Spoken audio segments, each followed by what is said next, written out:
Welcome, everyone, and thank you for taking the time to join us today.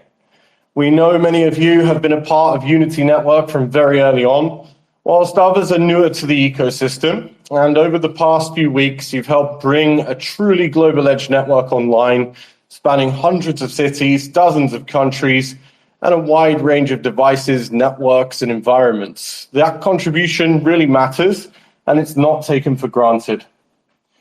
Unity is operating in a live production environment, as you know, and what you are seeing today reflects an early operational phase of the network, one that is currently focused on telemetry, stability, and consistency, whilst the groundwork is laid for the rollout of additional opt-in task families.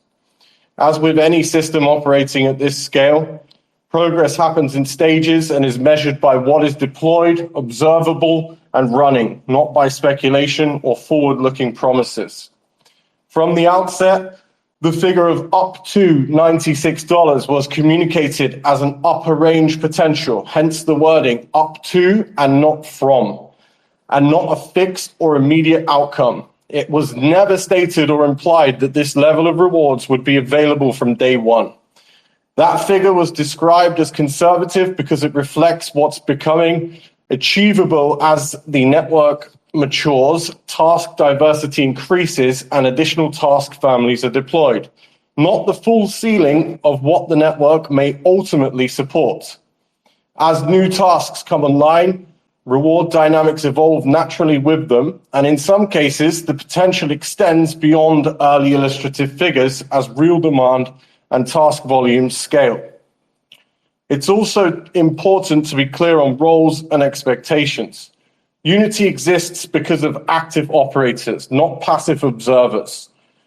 Node operators and license operators are contributing to a real network under real conditions, and that participation, including testing, feedback, and measured onboarding, directly supports the network's ability to grow responsibly and sustainably. This session is an opportunity to address any questions raised across Telegram, Discord, and other social channels to clarify what the network is doing today, what is actively being built, and how the next phases will unfold, without any hype, without any speculation, and without overstating what is not yet live.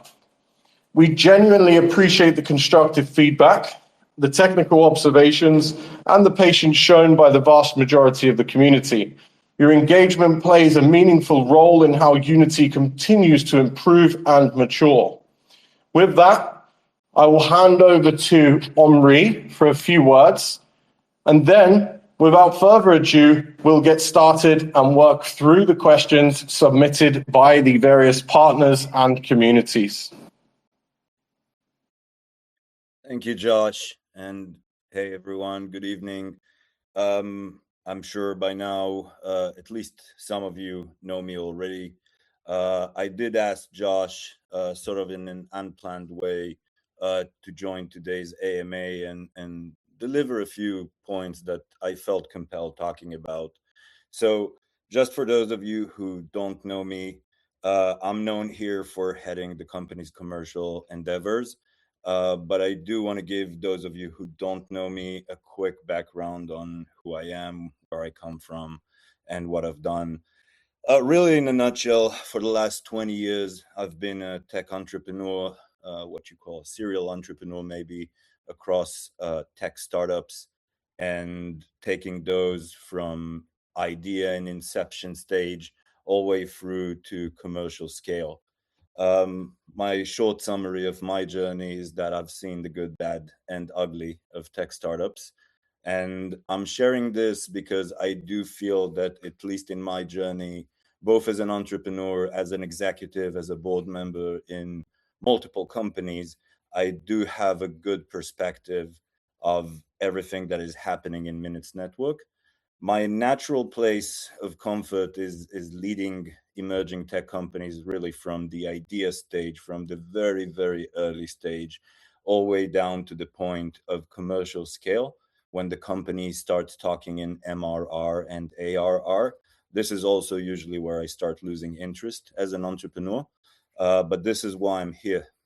Recently, I was asked by Josh and leadership to take on additional duties to support the company's transition from its early stage, now transitioning into growth stage. For those of you who know me from commercial, this means that I'm now covering additional areas of the company. That's pretty much everything from general administration to product and project management, operations, and whatnot. We're a small team, we're a small company that's looking to grow, and making that transition is usually one of the hardest points for a tech startup. It's really that switch from garage mode where everyone's doing everything 24/7 to a point a company can grow, hire, acquire more talent, acquire new markets, and literally everything that stands behind the definition of growth. Um, in with that respect, I did ask Josh to sort of like weigh in here, because alongside those duties, I have been tracking the community chatter on our various channels over the last few weeks. Thankfully and fortunately, I see a lot of support alongside to some concerns and probably some misperception or misconception of what we do. And it made me feel compelled to address the community with a very sincere perspective from me relating to all of our endeavors. I'm not going to address quarrel mongering and behavior, which thankfully seems very rare amongst our great community. As an executive and board member in publicly traded companies on major exchanges, I'm kind of used to seeing some noise by bad actors, so I'm not going to even address that here today. Questions are legit, guys. I encourage those, and concerns are also legit. And we will always address those concerns as open minded and open hearted as ever before. Defamation and slandering are not and will be treated accordingly. I've seen very little of those, but I have seen it. And I just want to say that, they don't walk by our shoulder empty handed. As you already know, some members of our team, I personally feel that this is one of the greatest teams I've got to be part of in terms of people with qualifications, competence, great professional history. And for many of us, this is not our first rodeo. I mean, I spoke a little bit about myself, but you can always go on LinkedIn and check out what some of our other team members have done before. We spend our days, nights, weekends, and holidays in one attempt here, and that's to materialize the vision of disrupting and innovating and redistributing telecom in a way that will change not just the economic reality and usability of this industry, but impact both corporate side and consumer side. And this is not a small task, guys. I know and have worked with Josh and Mickey, I dare say, I mean, it's kind of alluding to my age now, but for about 2 decades now. And like many other members of our team, Josh had his share of success in tech ventures. He may beat me with a stick on the head later on by saying this, but I do feel compelled to say this. uh, I don't think Josh is here from pure commercial considerations. I don't think he needs that for his personal life, maybe not even for the generations ahead. I think his passion for telecom is bursting out in this venture as I've never seen before. And yeah, I haven't seen him being so passionate and devoted as he is in Minutes Network and everything we're doing underneath the Minutes Network umbrella, whether it's Jingle, whether it's Unity, and many of the other things you probably heard of already. And sometimes I ask myself, really, when does this guy sleep and spend time with his family?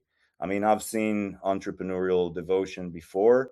Uh, Really, this is where I take the chance to really just lower my hat and say, this Josh, I've never seen him as devoted.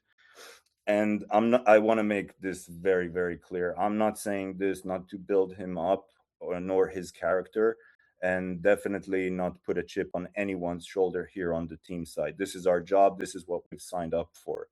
Uh, I personally listened to every AMA over the last year plus, year and a half even.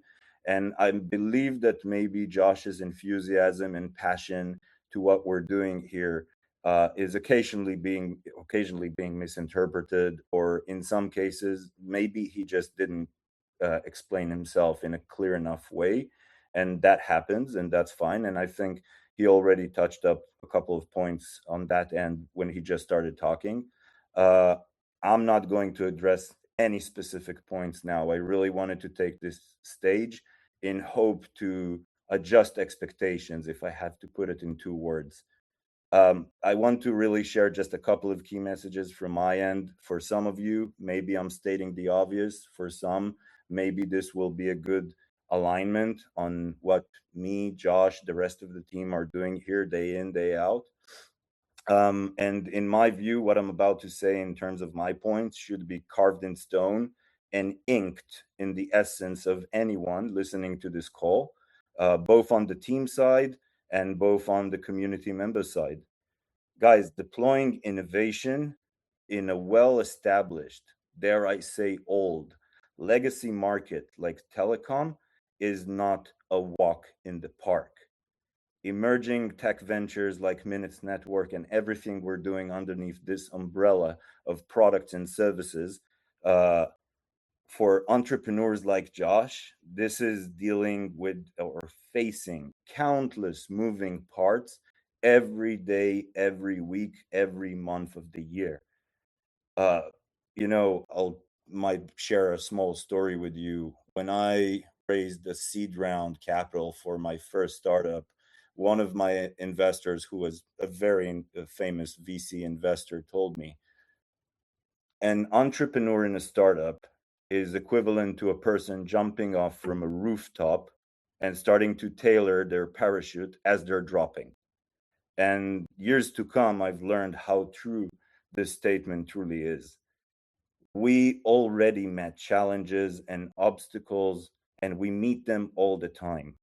Most of which, at least for the time I've been in the company, and you'll hear more from me on the time I've been in the company, but actively in my role, I've been here since September of last year. I think we anticipated most of the challenges we've faced so far. A few may be unforeseen. I've personally yet to meet the one that we couldn't overcome because we did do our homework, we did do our preparations, we did do our research. But we may actually bump into unforeseen challenges that we feel we can't overcome in the future. That's a possibility. And the only commitment that you will get from me personally, for as long as I'm involved and get to spend this time by Josh's side, is that if we bump into one, you will hear about it straight from this horse's mouth, meaning myself. Now, I want to be clear on those few other points that I wanted to share with you. We operate in a highly regulated environment. Now, introducing innovation and disruption in the world of technology, products, or services in a highly regulated environment is literally just the tip of the iceberg. So, coming up with a product or a service or a technology or a patent is great. But I am serious when I say, based on my experience, just the tip of the iceberg, sorry. Molding, crafting, serving the market with innovation is a completely different universe than coming up with a technology and shaping it into a product. It's not just an identified need meeting a solution, or, I don't know, a new way to do something better. Those multiple moving parts I'm referring to need to be aligned perfectly in order to scale in a successful way. And for that to happen, we need to meet, like, just for example, we need to meet the regulatory framework that operates or exists in the industry we're targeting. There are legalities that we need to have our eyes on constantly. We need to shape our business modeling and everything else that relates to the economic models in order for a customer to say more than just, hey, that's cool, maybe I'll use it. And this is something that you may have heard me before talk about. And I'll say again, for me, the name of the game is not selling or getting a yes or onboarding a customer here or there or even a bunch of them. For me, the only keyword is scalability. And in order to get there, we need to pay attention to all these moving parts. It takes time, it takes resources, it takes agility, it takes unimaginable commitment and mental powers. So, like I said, getting a yes from a customer, which we already have plenty of times, is a great win. But know this, from yes to commercially launched out in the wild product, sometimes months go by. Sometimes it may even be the year thereafter. I'll take 2 seconds to just tell you that in one of my previous companies that I founded and spent 11 years as its CEO, uh, every sales cycle to an OEM, an industry leader, was anywhere between 18 to 24 months. Yes, it entailed hardware, so that was longer. And within that cycle, I got to curate a portfolio of 96 patents that ultimately ended up being licensed to one of China's greatest conglomerates. And just by me saying so, not to put a chip on anyone's shoulder, but that is the greatest marker for success. Being able to have a Chinese mega corporate license the IP, the intellectual property of a startup, is the key significance of success. And to get there, we had to pay attention to all these moving parts. Now, not only that we here at Minutes Network, Unity, Jingle, and our entire umbrella, not only that we operate in this highly regulated landscape, we are dealing with such that is not governed by government bodies. We are dealing with one that is governed by two mega corporations, one named Google, the other named Apple, who basically write the rules and change them as they see fit. Now, in order to ensure that our products and services, whether it's Jingle, whether it's Unity, the Creators app that's up and coming, anything that we do based on our core assets of technology, conceived and developed by Josh and the team, our endeavors here have to be in compliance with all these ecosystems and rules, and we invest infinite resources and time to make sure it happens. We huddled consultants, some of which I got to bring to the table, the best of legal counsels in the space. We actually huddled fellow entrepreneurs and executives from other companies who operated in similar environments and faced these walls before, to ensure that we can not just launch products, but again, scale them and make sure that our growth is not just scalable, it's also sustainable. So make no mistake, we are definitely on the right track from my perspective. I want to be very clear. I'm personally, myself, echoing this and the following message to Josh almost on a daily basis. We do not release before we ensure all bases are covered. Josh is extremely eager to burst our innovation, our stack of assets, and get to the moon as fast as humanly possible. Many times I find myself to be the one that's slowing us down, so to speak, for the purpose of this conversation. But this means, in plain English, that we don't onboard a new customer or release another build for an app or any of our technology stack assets before we know we covered everything from technical standpoint, infrastructure, compliance, legal, and whatnot. Now, as a stakeholder in this venture myself, not just an executive, but just as based on my personal experience as an entrepreneur who got to experience the good, bad, and ugly of startups, I find it to be my job to ensure that we release products and services in a responsible way, not to fly too close to the sun, and make sure that when we deploy something, it is sustainable and have the right path to grow. Product and services that support our and now your vision. Everyone are here because they believe in what we do. They believe in this team. And I'm just taking this stand and chance that Josh gave me and allowed me to talk to make sure everyone understand this is not a walk in the park. Just to relate to the purpose of today's call, Unity, in my view, from a commercial perspective and leaning a lot on the knowledge I'm taking from Josh and the rest of the telecom team, has probably the ability to provide valuable and desirable services to multiple subcategories just within the telecom industry alone. Now, it goes without saying that those translate into daily tasks and from there on to be executed by Unity ULOs. Those will be released and grow over time, and only when we ensure we covered and checked all the boxes and the moving parts I just mentioned to serve such industry subsegments or sectors or categories. It's not lack of customers, it's not lack of value, quite the opposite. I believe Josh was very, very accurate with everything he's been sharing with you thus far. But you do need to realize that this takes time. It's not just getting a yay from a customer or hitting a button or flipping a switch and releasing a piece of code for the app. So, I'll just cut this a bit short.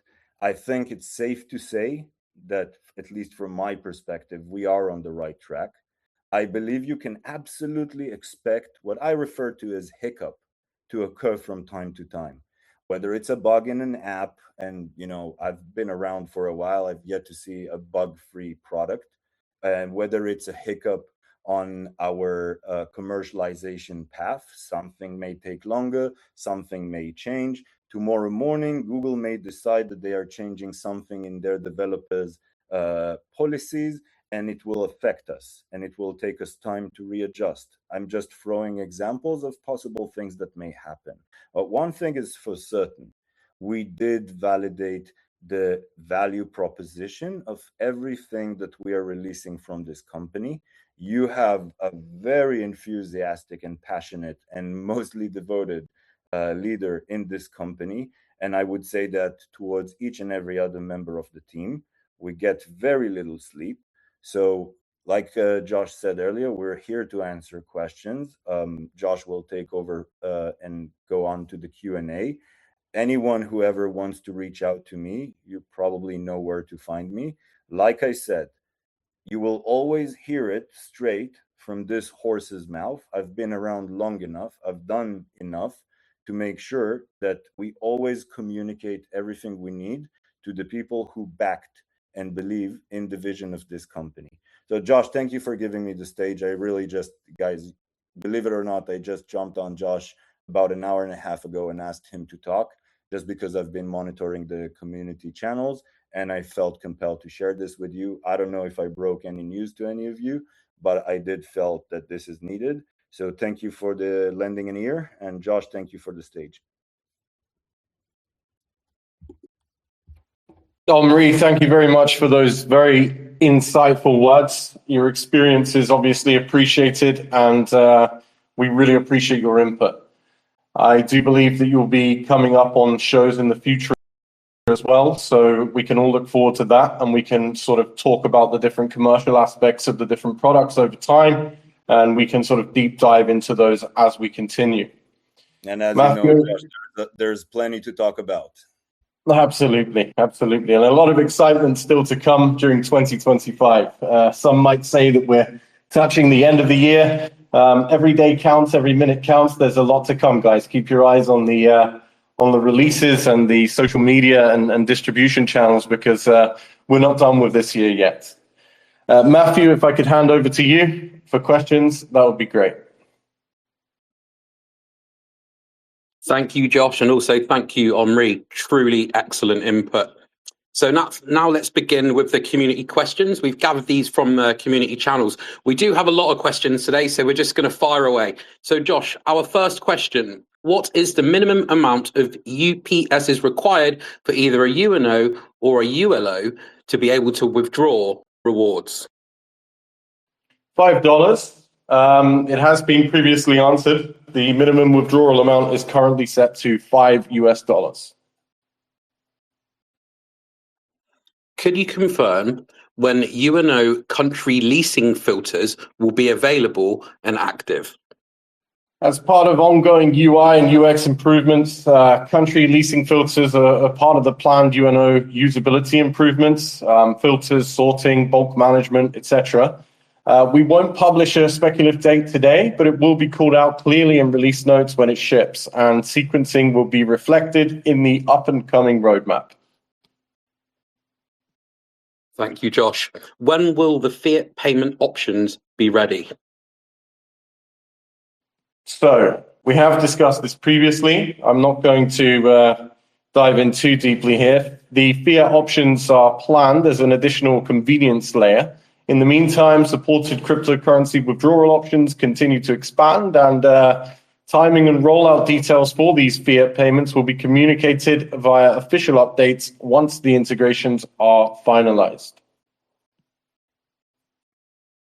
A community member has a suggestion. Could we provide a completely optional setting on Android, such as an accessible permission drawer over other apps, start on boot, or an ADB command that forces the app to stay running in the background without being killed? Right, so we saw this suggestion and we've already passed it along to the technical team responsible for the Unity Network application. And we truly appreciate this kind of feedback as well from the community. So suggestions are absolutely welcome. The community member has seen in a marketing clip. In the marketing clip, the gentleman mentions as a ULO, he gets a kickback for referring to his sister. How will the referral system work for ULOs, and when will this come into effect? Right, so a referral system for bringing new license operators to UNOs as a ULO is already in development. The team are working through the technical and compliance requirements needed to support this wide scale. Updates will be shared as soon as the feature is ready for release. Thank you, Josh. Are all the tasks that are being done now and in the future always going to go through switch.unityedge.io and validation.unityedge.io domains, or will there be other destinations the task will come and go from? I'm sure that this will vary over time. For now, the unityedge.io domain hosts the services that run the application. Most critical communication will happen through various endpoint subdomains of unityedge.io. If new domains are introduced, we will communicate this for you to, I suppose, allow them in your firewalls. VPNs like NordVPN have an auto-connect functionality. So no matter if the app is open or in the background or even fully closed, the phone is connected to the VPN. I'd love such an option for Unity as well to ensure 100% uptime to prevent users disabling or closing the app by accident. Right, that's a great consideration. And I know that the team are working towards a stronger always-on behavior through background services and clearer statuses and notifications. The application is less likely to stop unintentionally with those notifications. And like any Android app, a user can still force stop it, but simply closing the UI should not be doing the same as stopping up an operation. Thank you for making that clear. The next question from the same community member. Why is it not possible to run one license if logged in as a UNO? Are you planning to enable this? So at the moment, it's a decision has been made to keep it separate to maintain a clear user experience and avoid confusion or clutter within the application itself. However, this comment has been forwarded to the technical department of Unity's application, and if decided to make it available, we will inform users in a future application update. Our next question. Since the UNO can pay credits on behalf of ULOs, will there be a way to auto-deduct credits from the UNO account on selected licenses in order of preference based on credits available? Or will each license need to be manually activated each month? For example, I have 5 phones running a license and my UNO purchases 6 months of credits each to cover those 5 phones. It would be ideal to have them auto-active each month. This would require the UNO to be able to add or remove certain licenses to be included in this feature. Okay, so currently it is possible to add a number of days of your choice with the minimum of 30 days. So you can, for example, have 6 months worth of credits allocated to a license. Rest assured, you'll be receiving notifications when the credits on a certain license is getting towards the lower side, and you'll be able to immediately top it up by following the link included in the notification. Auto top-up functionality is being explored and discussed with the technical team and may be integrated at a later stage. For now, the management tools mentioned previously should already make it easier to manage the activation credits allocated to the licenses. Our next question. Can Unity host some form of community or moderator updatable document that can be contributed to for successful ULO phone configurations for each make and model of Android phones, as people find successful configs that are over 90% uptime? I think a community configuration catalog is a great idea and would help ULOs share proven settings by manufacturer and operating system. Supported devices can achieve very high uptime when continuously powered and on stable connectivity, but results can still vary due to manufacturer background restrictions and operating system behavior. We've made significant stability improvements, and we're continuing to address remaining device-specific edge cases through updates and community bug reports. Lease uptime visibility and additional uptime UI improvements are also planned. A community member is asking, does the cell phone make matter for uptime? For example, I have 2 Samsung phones, one Oppo and one Realme. All phones in the same location, same internet. Samsung phones have close to 90% uptime and generating some rewards, while the other 2 have less than 1% uptime with 0 rewards since the beginning. So if devices are on a supported operating system, continuously powered and non-stable connectivity, many of them will perform similarly, but manufacturer power management can still create real differences between brands and models. We've improved uptime reporting and stability significantly. So if you've been seeing persistent low uptime on specific models, Oppo or Redmi, please do report it via the bug program so that the team can review the device and OS combination and refine guidance and fixes. Super, thanks Josh for that one. Our next question, does it matter whether we use the APK or the Play Store version? No, they are the same releases and versions. The APK is provided purely for convenience in case your mobile device has any form of restriction preventing it from accessing the Google Play Store. Will the up-and-coming iOS version be ready out of the gates, or will there be a 0.xx version first and a few weeks of development before a stable and working version? It'll be the same version that's available for Android. In the future, should we expect the rewards to be paid once per day, like now, or is it going to change to paid per task, and the timing might be whenever, hopefully, several times a day? Right, so there will be tasks that are paid in batches, which may occur hourly or every minute or every few hours or even daily.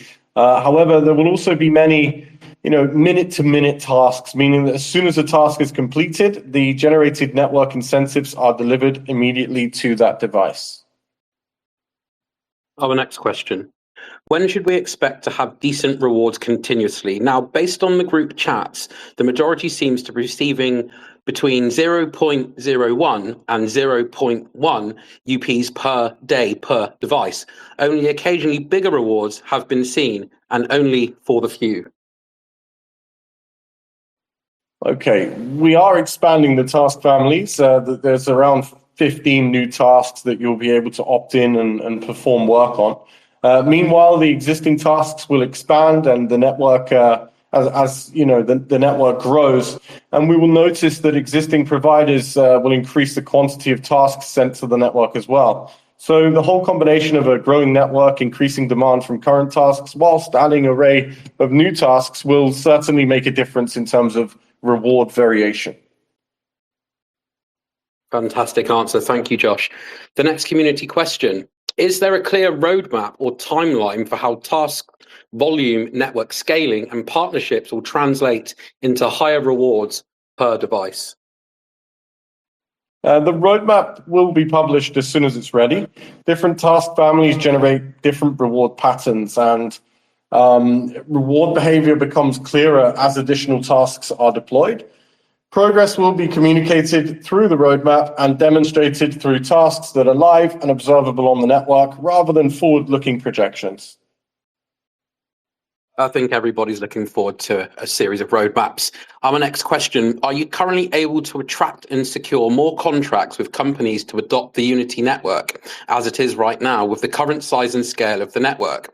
Many UNO holders have found it challenging to onboard new users beyond just the friends and family without a more attractive rewards.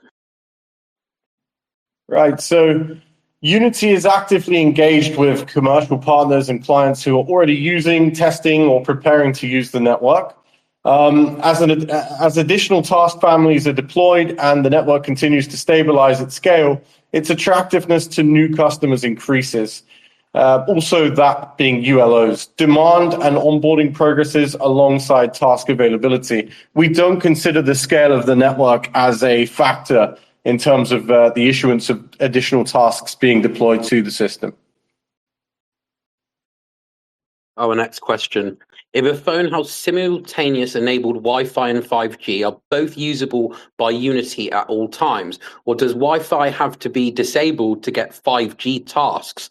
And which both is likely to get the most tasks from the telco industry? So for tasks that require connectivity, Wi-Fi will always be the preferred option. If a task specifically requires a SIM card or mobile data connection, the system will automatically select that option when the SIM card or mobile data connection is available. So Wi-Fi tasks will be, delivered in a higher amount. However, running both Wi-Fi and SIM card related tasks provides the most optimized results for any operating device, especially as we step into the world of hybrid tasks. Thank you, Josh. Can there be an option in the app when the license activation credits go live that we can pay via our reward allocation per license? An additional option to the 30 days credit and the 365 days credit, for example, if some people still want the 10% discount for 35 days. Just wondering if this option is enough to implement, considering the rewards are already being split into the background with the 25% of all revenue generated by Unity node operators and Unity license operators flows back into the Minutes Network token and World Mobile Chain ecosystems. So let me make clarity here. The revenue generated is some of the revenue generated is paid for the utilization of Minutes Networks tokens and World Mobile Chains ecosystems when those services are used. Okay, so it's payment for services, and license activation credits should be paid using Google Pay or similar. With the full release of the UNO web management platform, there will be a few more options to consider that will be available. And Josh, could you tell us, will the UNO web app be launched before the iOS app is submit by the end of December? Yes, some of the wording on these questions. Okay, the roadmap is scheduled for release and will include the timeline for the UNO web app launch, specifically for license management. Please keep an eye on our social media channels across, the board of distribution channels for updates. And no, the UNO web app is probably scheduled for release during January. However, please don't hold me to that. Please refer to the up-and-coming roadmap. Thanks, Josh, for the clarification there. Is it possible for Unity to publish a roadmap showing when each of these new task types will start to be served to the distributed edge network? Well, as said, as the roadmap is released containing information on what to expect ahead of us in terms of available tasks, developments, and major UI and UX improvements, and much more. And an additional question here. Will the iOS launch on the 28th be a test flight version or open to all version? So it will be a similar version to the Android application, and it'll be available across all compatible operating system versions. Our next question. Are some task types added for a limited time and then removed? Will the UNs bought in round 2 be special in a reselling scenario, and will there be Unity Node V1s and V2s with specific rules to them? Okay. Some task types could be introduced initially in a testing or evaluation phase with specific customers. Tasks that are adopted for ongoing use are expected to remain part of the Unity network, whilst others may be adjusted, expanded, or discontinued based on client needs and optional requirements. This is a normal part of operating a live task-based network. Unity Node software licenses purchased in round 1 and round 2 are functionally identical. There are no different versions of Unity licenses, Unity Node licenses with separate rules or capabilities or resale conditions. Any price differences between rounds reflect network maturity and price adjustments. There are no differences in the licenses themselves. Accordingly, there is no special treatment for round 2 licenses in resale or transfer scenarios, and no distinction such as V1 or V2 Unity nodes. Our next question is a little bit complex, but I'm translating it here. So if I'm not wrong, Josh, the gentleman's asking about the package download and upload spikes related to network data usage. So if you could give a bit of a brief on that for everybody, that'd be fantastic. Okay, so if it's a question about network data usage, current Unity network activity uses relatively small amounts of bandwidth and should not significantly impact normal internet usage at this stage. In fact, we haven't seen it impact, internet usage at all in our tests, depending on the size of the bandwidth that you're working with. Short-lived spikes can occur when tasks are executed or when the app syncs data, but sustained high bandwidth usage is not expected. So if you're experiencing persistent network congestion, or we recommend checking whether other applications or devices on the same network may be contributing to that, and reporting the behavior through the bug reporting program or the Telegram or web form, so that the technical team can review it. I mean, this helps the technical team determine whether the issue is device specific or related to configuration, or if there's something else on your side. Thank you, Josh, for explaining that. Our next question, does Unity take past ULO uptime into account when distributing new tasks? So there will be the implementation of a system that tracks a scoring mechanism based on least uptime or self-operated device uptime. Both leased and self-operated device uptime metrics will be displayed within the ULO statistics. That feature is not active now. Once it's implemented in the future, uptime tracking will be reset to prevent any negative impact from previous bugs or any periods of instability. Our next question. When it comes to problems, will you say Unity solves a telco problem, or is it solving a trust and verification problem, since trust in telecom is at its lowest? I think both. The solutions being implemented will benefit both the network and the overall customer experience by improving connectivity quality, reducing spam, and preventing fraudulent calls and text messages, just to name a few of the types of services that we can provide. I mean, the full list is absolutely massive. I think I spoke of this in the last session. The services introduced to the network operators through the Unity network will significantly enhance the network's overall quality. Super. Our next community member is asking, can you please explain opting into tasks? I thought it was to download the app, connect, and then let it run itself in the background. No, contribution is key, and opting into tasks allows you to choose which tasks you want your device to perform. Once opted in, the application can run in the background automatically. Some tasks do require user input, not all tasks, but some tasks do indeed require user inputs. Thank you, Josh. Another question. Since ULOs do not pay any fees, Why is the option to buy credits included in their dashboard? It seems like a potential point for confusion. So ULOs pay activation credits to perform task-related work on the Unity network. If the Unity node operator covers the activation credits for a leased license, the ULO does not need to pay any credits to operate it. ULOs do not pay any fees related to the distribution of generated network incentives to the UNO. In the case of a lease agreement, this distribution is handled directly by the Unity network itself. An interesting question. If you live in a country that doesn't allow Unity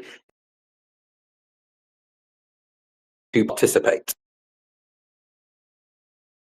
Right, sanctioned countries are not supported under any circumstances, whether or not a VPN is used.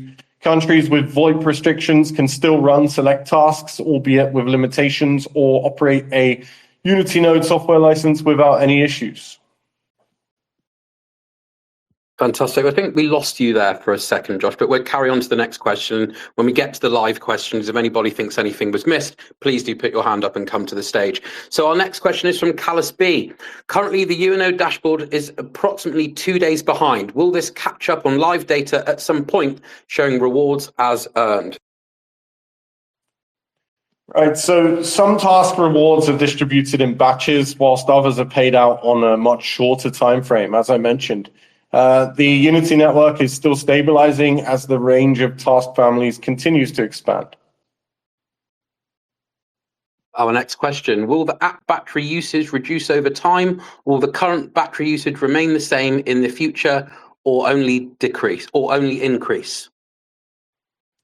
So the battery usage has been tested in real operating conditions, and it's generally observed to be modest when running as intended. However, battery drain and battery health vary widely between devices and by device age, battery condition, and manufacturer settings. So if you're seeing unusually high drain on a specific model, please report it via the bug program so that we can investigate the configuration and the behavior. Thank you, Josh. Yeah, any issues you do have, the bug program is fantastic and it helps us get to the bottom of your problems as quickly as possible. So our next question, where can we all see what types of tasks there are? What is the price of each task and by what algorithm are they awarded to users? You can navigate to the Tasks tab within the application. There will be high-level detail on each task that's included as it's deployed. Further task visibility is obviously planned, and it will include clearer descriptions and more sort of information in the task UI. As additional opt-in task families are introduced, the application will provide better context on what is running and what it represents at a high level. Thank you, Josh. And when will I be able to withdraw my Unity rewards in MNTX or WMTX? So MNTX and WMTX withdrawal options are planned and actively being worked on alongside other payout methods. We'll announce availability through official channels once the integrations are live and verified. I must mention that there are a lot of top-tier Web3 partners currently being worked with towards that same integration. The community member Deepins would like to say a big thank you to everyone on the team for making this extraordinary project become a reality, and especially shout out and thanks to the engineers getting it done behind the scenes. So Deepins' question is, in what ways, if any, will Minutes Network also be a client of Unity's offerings? And if so, how will this benefit Minutes Network other services? For example, I'd imagine Minutes Network might be a paying customer of Unity for route verification, and this would help Minutes Network with route optimizations and quality assurance. Also, in what ways do you expect carriers to utilize Unity, and that will benefit Minutes Network's other services? For example, using Unity for verifying Minutes Network routes or in other ways? Definitely. So there's a vast amount of services that will be taken on by Minutes Network and also resold by Minutes Network. So right now, Minutes Network has an extensive verification system integrated through the use of validation nodes in the decentralized node economy.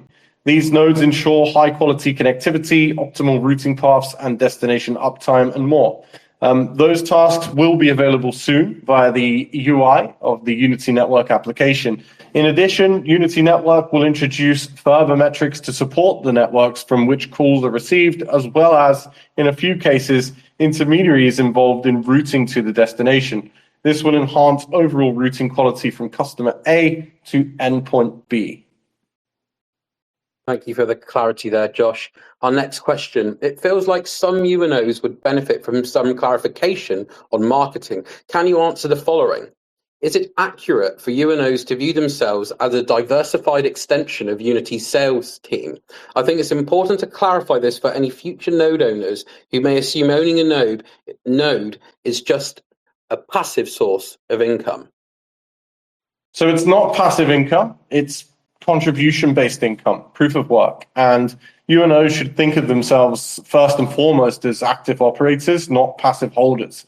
Owning a Unity node comes with both the opportunity and the incentive to actively market and place the 200 licenses attached to that node within their own networks, whether that's friends, family, professional contacts, or wider social and business communities. The more effectively a UNO promotes and places their licenses, the stronger the utilization and overall value of their node.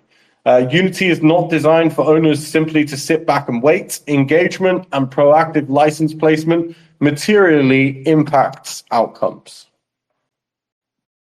Thank you, Josh. How will a device perform for Unity if it's connected to a hotspot from another phone? Also, how will Unity perform on several devices are connected to a cellular-based home Wi-Fi setup where the router uses a SIM card? Right. So in general, when a device has a stable connection equivalent to 3G or higher, tasks will be performed effectively. If you're running multiple devices, slightly higher bandwidth could be required, dependent upon the task being executed. For users running only a few devices at home, this should not pose as any issue at all. And the generation of network incentives will remain around the average per device. Our next question. Since it appears the Google form for accepting feature requests is no longer active, does that mean Unity is finished with collecting this type of input from the community? Or is there another preferred way that the team would like the community members to forward feature recommendations? No, I do know that we're still collecting this type of information, and the Google form is still open to accepting submissions. If for any reason you're unable to submit your suggestions, please report the bug on the website or the Telegram bot supporting the bug program. We appreciate the feedback from the community and welcome all submissions, as obviously they can help improve the product and the surrounding ecosystem as we grow. It must be noted that there will be a suggestions form that's added to the website, along with an AMA question form that you can fill out in the near future. Fantastic. Thank you, Josh. Our next question, when will a messaging service for UNO to ULO become available? Even a simple notification feature with a checklist of the most common issues for when a user to review would be incredibly helpful. This would also allow UNO to alert the ULO when a Unity app is offline or not functioning properly, and the checklist guide ULO in troubleshooting and resolving the issue. Okay, so a full messaging system is planned as part of the future feature updates, but it's not immediately a priority. However, we are currently implementing notifications so that ULOs receive alerts when their uptime falls below the minimum required threshold, and UNOs are also notified about which licenses require additional attention. Is the license revoke process going to be automated in a future release? It seems it will have to be for anyone managing multiple nodes. Yes, leased licenses will automatically be revoked if the ULO fails to meet the minimum requirements defined in the digital lease contract. Before this occurs, the ULO will receive notifications prompting it to improve its uptime if it falls below the minimum uptime set in the lease agreement. Super. And Josh, could you tell us, is there any update on what's causing some phones to randomly disconnect and not be able to reconnect to the network? So there have been significant improvements to random logout issues and connectivity stability. However, if you are still experiencing any problems, please do submit a bug report either through the website or the Telegram bot, and the technical team will review it as soon as possible. These bug reports are incredibly helpful to improve stability and the ongoing use and feature set of the application itself. Thank you. Our next question, what is the percentage target for downtime per day, and at what point should downtime still be reported? The uptime UI is still being improved. As I said earlier in this conversation or this AMA, and small discrepancies, 1 to 2%, can sometimes be caused by brief connectivity interruptions or reporting delays rather than actual sustained downtime. The team is aware of this and continues to refine both the network and the reporting accuracy. Any uptime above 95% is considered high quality within the Unity network. Uptime in the range of 98 to 99% is already regarded as excellent. Downtime should still be reported if it's persistent, repeated, or it drops below this range. Our next question, when will the first minute-by-minute rewards tasks be launched, and when will we see these being rewarded to our Unity app on a minute-by-minute basis? Please do not use the words soon or imminent. Just give the date this function is due to be actioned. Okay. Select tasks will be rewarded immediately, and the exact dates of tasks of said type launching will be available in the up-and-coming roadmap. Thank you, Josh. Community member Nixon Zim would like to say, first of all, thank you for all the hard work put in by the team. Exciting times ahead for us all. Nixon's question is, I have 2 licenses leased from my node, both on devices I manage. Both licenses have received 1.78 UPS each. The licenses are set with a 50-50 split. My understanding is this, that both the node and the license will receive equal amounts of UPS, but my node has only received a total of 0.57 UPS. When the affected return should be 1.78 UPS times 2, which is the 3.56 UPS. Why is the node not receiving the same amount of UPS as the licenses? Is there something that I need to do to ensure the node receives its fair share of the 50-50 split? Okay, so please submit a bug report with the license IDs and the team will look into it. With a 50-50 split, it will be even. So if you change the license settings after the lease has started, those settings will only apply to the next lease. The current lease will keep the old settings. Thanks for clearing that one up, Josh.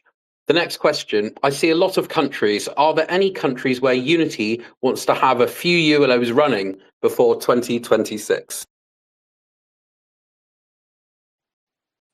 Well, we do welcome and appreciate participation from all countries around the world, with the exception of the sanctioned ones, of course. And as the network is needed globally, we don't want to target specific countries, and every newly added country is a valuable addition to the Unity network itself. Our next question, regarding Unity leases, can we have the option to have perpetual leases? If we find someone who keeps great uptime and is always reliable, it would be good to be able to keep them on a permanent lease rather than worrying whether or not they are lost at the end of the lease time. That feature is already part of the internal roadmap. It's a great idea and we fully agree with its value. We are discussing the best approach for implementation, and once the design is confirmed, it will be integrated into the application. We welcome all feedback, as I said, and suggestions, and encourage community members to continue sharing them. Your input helps us continuously improve the experience when using the application. Our next question. Are an increase in rewards dependent upon network expansion increase in the number of ULOs? No, an increase in rewards is not dependent upon network expansion or an increase in the number of ULOs that are active. In its current state, the network is capable of supporting the implementation of many new task families and increasing the number of tasks within each family once their initial testing periods are completed. From a broader perspective, the more ULOs we have actively operating in different countries and cities, the more task families, task volume, and premium tasks we can attract to run on the network. Even in its early days, the network is already showing incredible global distribution. And this significant accomplishment continues to improve every day. The statistics across the network are improving. We're very happy with what we see. We see more than 100 countries online as it stands, and more than 1,000 cities on a weekly basis. Thank you, Josh. Our next question. Android devices behave very differently depending on the manufacturer operating version, the power management and the power management policies. In some rare cases, certain devices apply aggressive background restrictions even when recommended settings are enabled. In phones with these certain conditions like Oppo, will further app improvements resolve these problems? Yes, we can see hundreds of device types. It's incredible. Manufacturers, OEMs, each release is improving stability significantly and will continue to improve stability significantly. And also, Josh, could you tell us how many clients are paying for the Unity service now? Unity doesn't publicly disclose the number of individual paying clients at this stage. The network is currently operating with telemetry as the baseline task, whilst additional task families and commercial integrations are being deployed progressively. Commercial engagement exists, but client-level metrics will be shared only when appropriate and non-sensitive to disclosure. Thank you, Josh. The next question, will the app turning off by itself issue be possibly fixed if there is a constant flow of tasks being sent and executed by the device? Random logout and connectivity stability, as said, it has improved significantly when you look at the numbers and the metrics across the network, but a subset of devices still do experience these issues. Reporting specific device and OS cases via the bug tools helps the team isolate and resolve any remaining edge cases. So if you're having an issue and you're not getting the expected uptime or you're experiencing random logouts, please do go ahead and submit a bug report. It's extremely helpful from our side. With hundreds of device types running across the network, sometimes devices act a little bit differently than other devices. So as I said, please do go ahead and submit a bug report if you're experiencing any issues. The next community member is asking for some advice, Josh.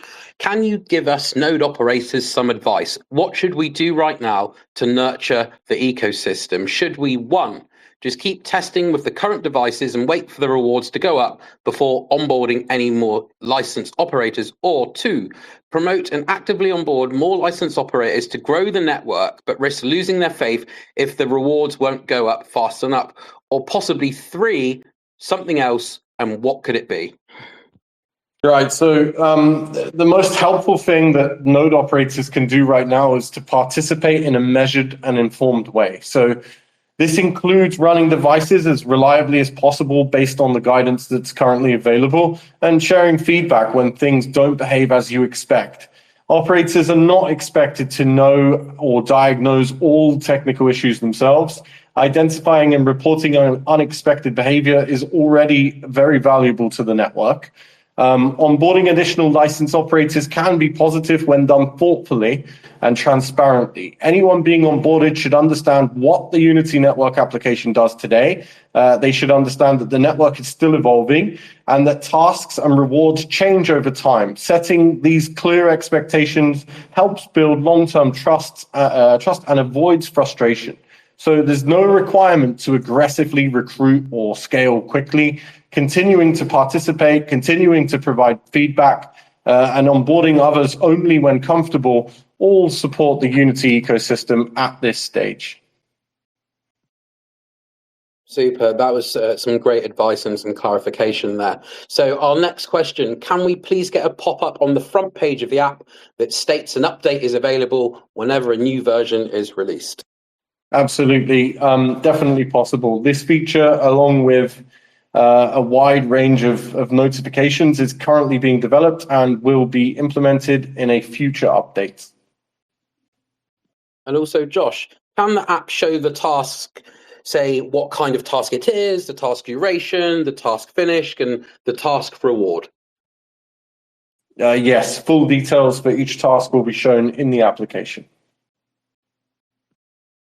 Fantastic. And our next question, do we need to advise people who are running licenses to report their income and pay taxes? Perhaps we could be held legally accountable if we or Unity fail to do so. If some here a tax advisor or accountant?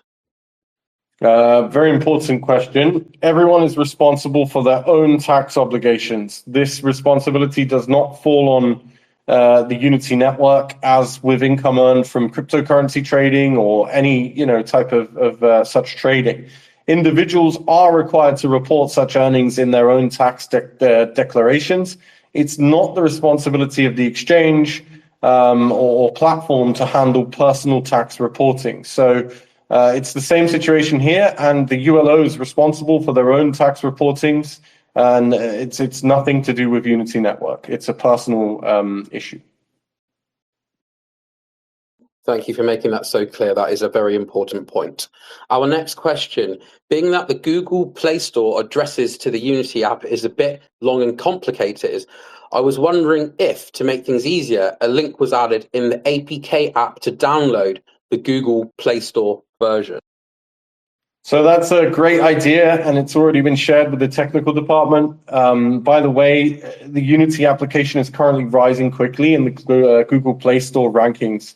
As more and more users download the application and activity increases across updates, views, and reviews, over time, the Unity Network application will become much easier to find on the Play Store itself. I do know that if you type Unity App Network, it's about fifth in line. That might vary depending on your location, but it will continue to grow. Our next question. I don't understand why you still cannot see if a license is online, yes or no, from a UNO point of view. Looking at the license list, surely scrolling down, you want to see a red dot to indicate if a license is not connected. Definitely. A significant UI improvement is planned for the licenses, which will clearly indicate whether a license is online or offline. This update will provide a much clearer overview, including uptime percentages and how each license is performing against the minimum requirements, all visible at a glance within the application itself. This will be one of the next updates to roll out. Initially, at Unity Node Round 1 launch, I asked about invoices for our node purchases, to which I was informed that it would be available for download from the app when the app is available. Is it still going to happen at some point, or any other way the team can provide us invoices for our taxation records? Yes, providing access to such purchase documentation remains part of the plan. The preferred approach is to make invoices or equivalent purchase records available through or digitally through Unity's platforms once the relevant tooling is in place. In the meantime, participants who require documentation for accounting or tax purposes can contact official Unity Network support channels, and the team will assist with providing appropriate records where applicable.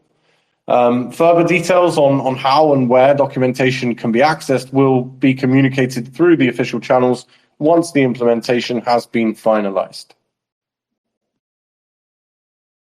Fantastic. Thank you for the clarification there. Josh, can you tell us when more details about phase 2 will be communicated? It was announced, but without further info. So this will be announced in early January. There are many exciting plans ahead, of course, and all of which will be shared on our social media channels once the information is ready to be released. And also, will we receive a detailed roadmap for adding tasks to the app before Christmas? A detailed roadmap is planned, and it will be released once it's ready for publication. Timing details, including task sequencing, will be communicated through that roadmap rather than interim updates. And we want to ensure the information shared is accurate and reliable rather than tied to a specific calendar date right now, we'll release that full roadmap with all of the information that's 100% accurate as soon as it's ready. Fantastic. Our next question is, how will future tasks be distributed across all licenses? Will the distribution algorithm take previous rewards into account, or will it rely on randomness, potential causing large disparities in individual license rewards? Perhaps even by the factors of 10x or 100x, a bell curve distribution. Okay, so generally tasks are distributed evenly across the network. At the early stage, this may appear somewhat scattered due to the current task volume, but it will become significantly more balanced as the number of tasks within existing task families increases and as new task families are added. Differences may occur in the following situations.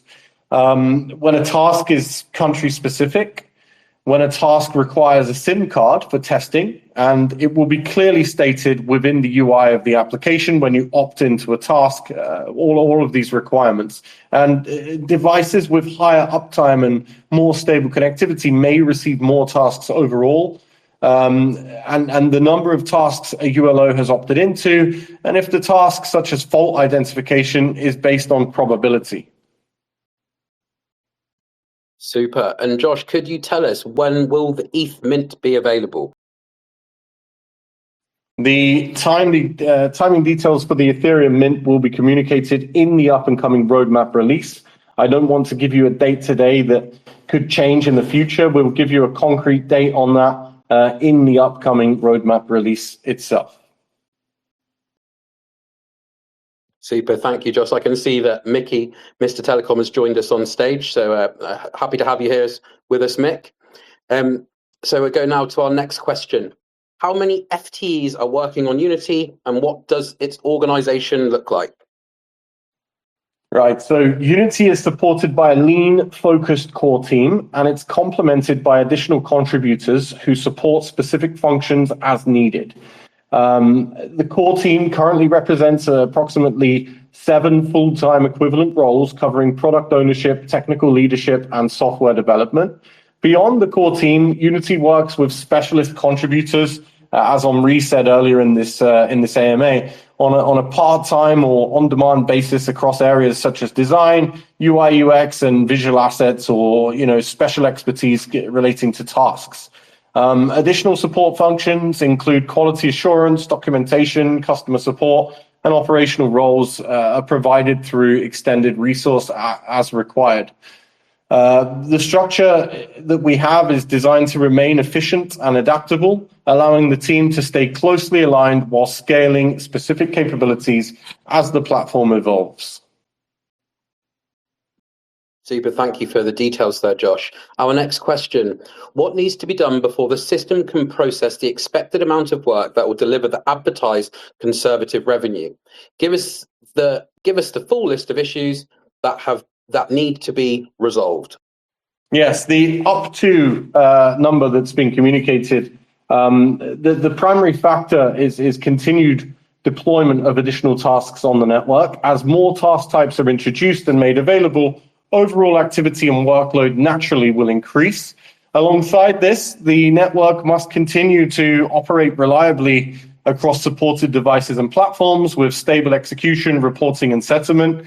Client onboarding and integrations also progress in parallel to ensure that tasks can be executed at production scale once they are live.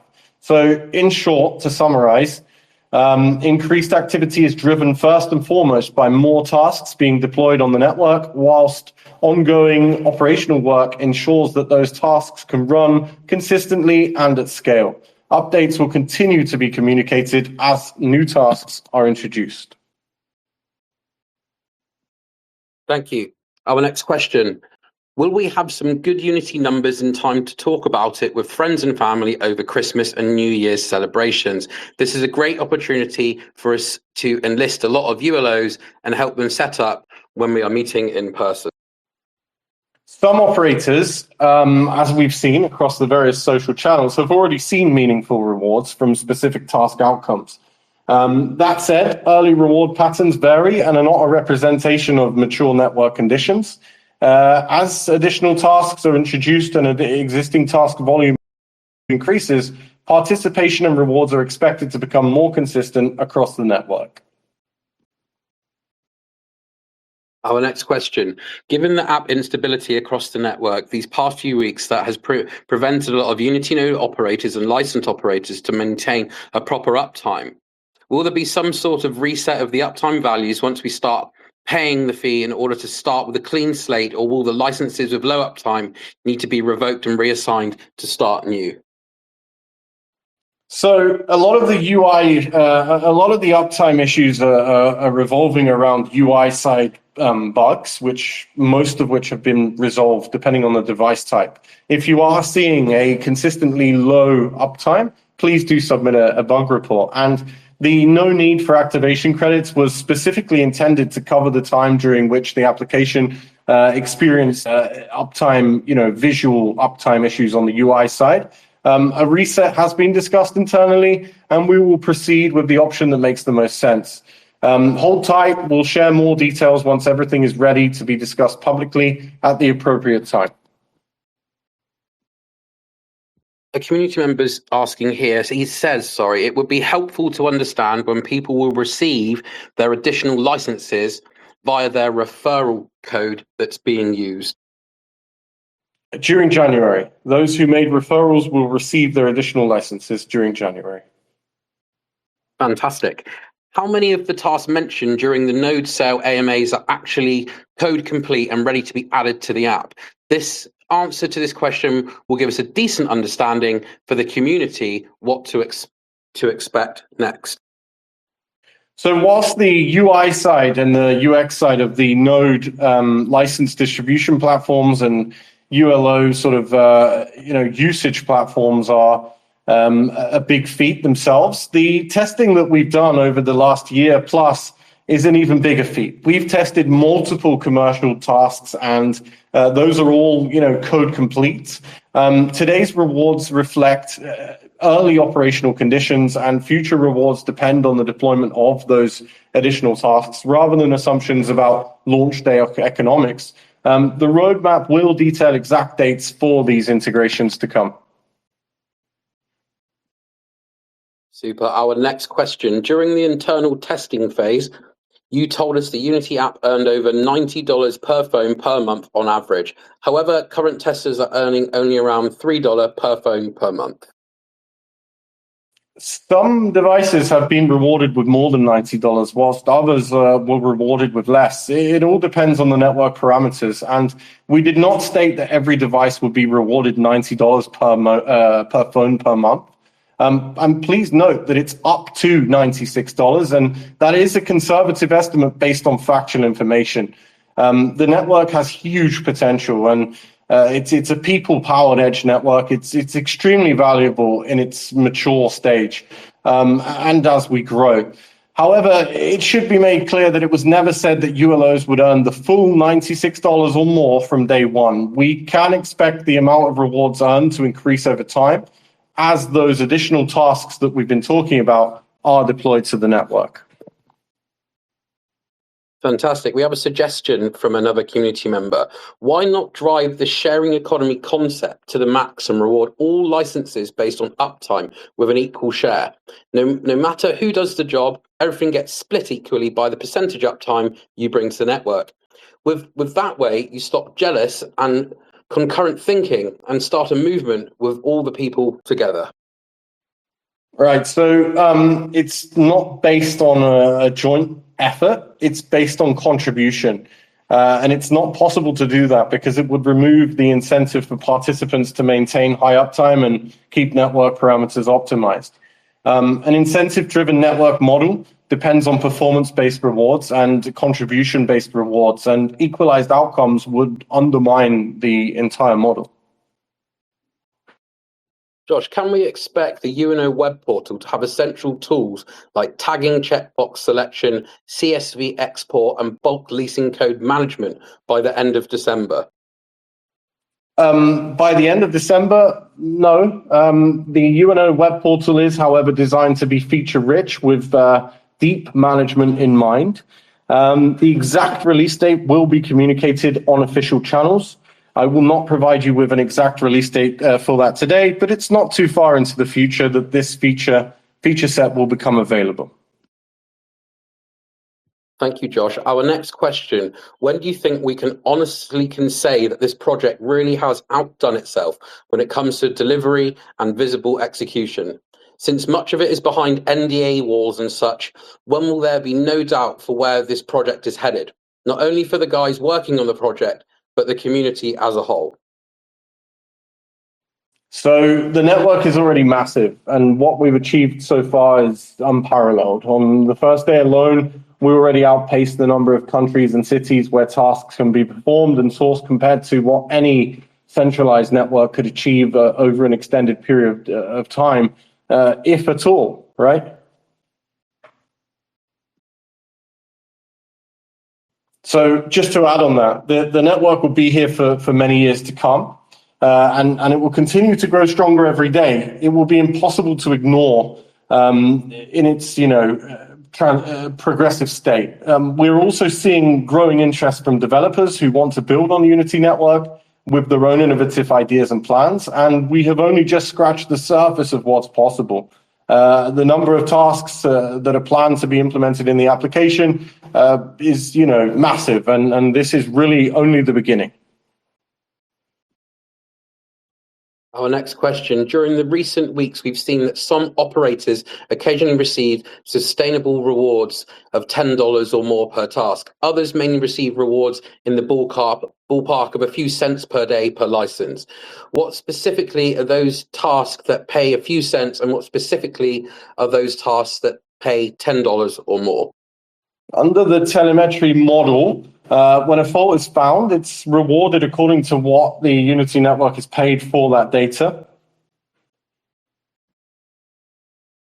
Thank you, Josh. Assuming the new roadmap is not out by the time of this AMA, are we going to see it in December? If not, can we get an appropriate target date for the following, or at least if it will be in December? The public Unity Explorer, end of round 1. Rewards refresh on a minute-by-minute basis, multiple language in the app, and referrals program. I think a lot of this already been answered, Josh, but over to you. Okay, so the roadmap will not be announced during December. It will likely be released during early January, and it will contain details on the Unity Explorer, end of round 1, additional tasks, major UI and UX improvements, as I mentioned, and the UNO web-based functionality, and much more. Fantastic. On to the next question. Has the rollout of the network into production met the expectations of the contracted customers to this point? Is Unity in a better or worse, or has expected position to sell to new customers after 2 weeks of producing data when compared to selling prior to rollout? From a commercial standpoint, early deployment has met the expectations for the current phase of the network. Partners are engaged and looking ahead to additional task deployments, which is where the next phase of commercial expansion will occur. Our next question. So far, we've seen a variety of tests and tasks since the app was released to the public. Such tests and tasks have ranged from cents to $25 plus. Can you explain what type of test task is being performed that warrants such a higher dollar amount? As stated, when a fault is identified, it is rewarded according to what Unity Network is paid for that data. On to the next question. The estimated revenue numbers for the Unity nodes were high. Mr. Telecom and Josh said that the numbers were based on what they had seen in testing beforehand. How come we only see rookie numbers now? So the transition from a private controlled testing environment to a worldwide or global decentralized rollout, distributed rollout, is not a small feat, and we're well on our way. The new tasks that will be introduced through the Tasks Navigation menu tab in the Unity application, additional task providers will be onboarded, and the current providers will increase the volume of tasks requests routed to our network. Fantastic, Josh. Thank you. Our next question. 73 countries were mentioned being live with Unity, and then in the next sentence, 25 countries are in active operation. Does that mean that the clients are from 25 countries or why two sets of numbers? So as it stands, more than 100 countries on a weekly average are currently live on the Unity network, and all of which are covered by telemetry tasks and up-and-coming tasks yet to be deployed. Keep an eye on application updates for new tasks, and the roadmap release ahead will detail specific dates for specific tasks to go live. Josh, could you please tell the community when the new Unity website will be live? Yes, it's currently being designed, and the release of the web marketplace will follow. So keep an eye out for those things to happen. Again, they will be detailed in the up-and-coming roadmap. A community member is asking if each larger task is a completely random event, or is there anything related to IP usage? For example, too many devices or geolocation events? Okay, so rewards are driven by tasks, and we don't recommend farms. It will work to use a farm, or in air quotes, but it's not something that we can recommend at this time. And Josh, could you tell us all when we will be able to buy credits without needing a Google account? I believe that you'll be able to purchase credits without a Google account from the UNO web interface as soon as it's released. A community member is very happy about the reminder of the plan to roll out more tasks. Is this starting now or as of the announcement? Okay, so today the network is focused on telemetry tasks. The next phases involve deploying additional opt-in tasks, which will be introduced progressively and communicated clearly as they become available. This phased approach ensures stability, accuracy, and fair distribution as task availability expands. Another community member would like an update on the referral program that incentivizes ULOs to spread the word and onboard their friends and families and earn on it.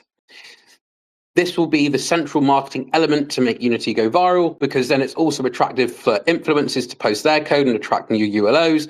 A lot of people are waiting out on this feature because starting to do their own marketing or approaching people with connections themselves. Could we get a rough timeline? Is this feature coming in weeks, or are we talking months or even later quarters of 2026? The referral program is recognized as an important component of network growth, both internally and externally, and its design is actively being worked on, as I said earlier. That said, referral mechanics need to be implemented carefully to ensure they're fair, sustainable, and aligned with how the network operates in practice.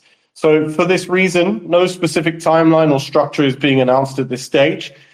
Details will be communicated once the program design is final and ready for release, rather than providing provisional dates that may change.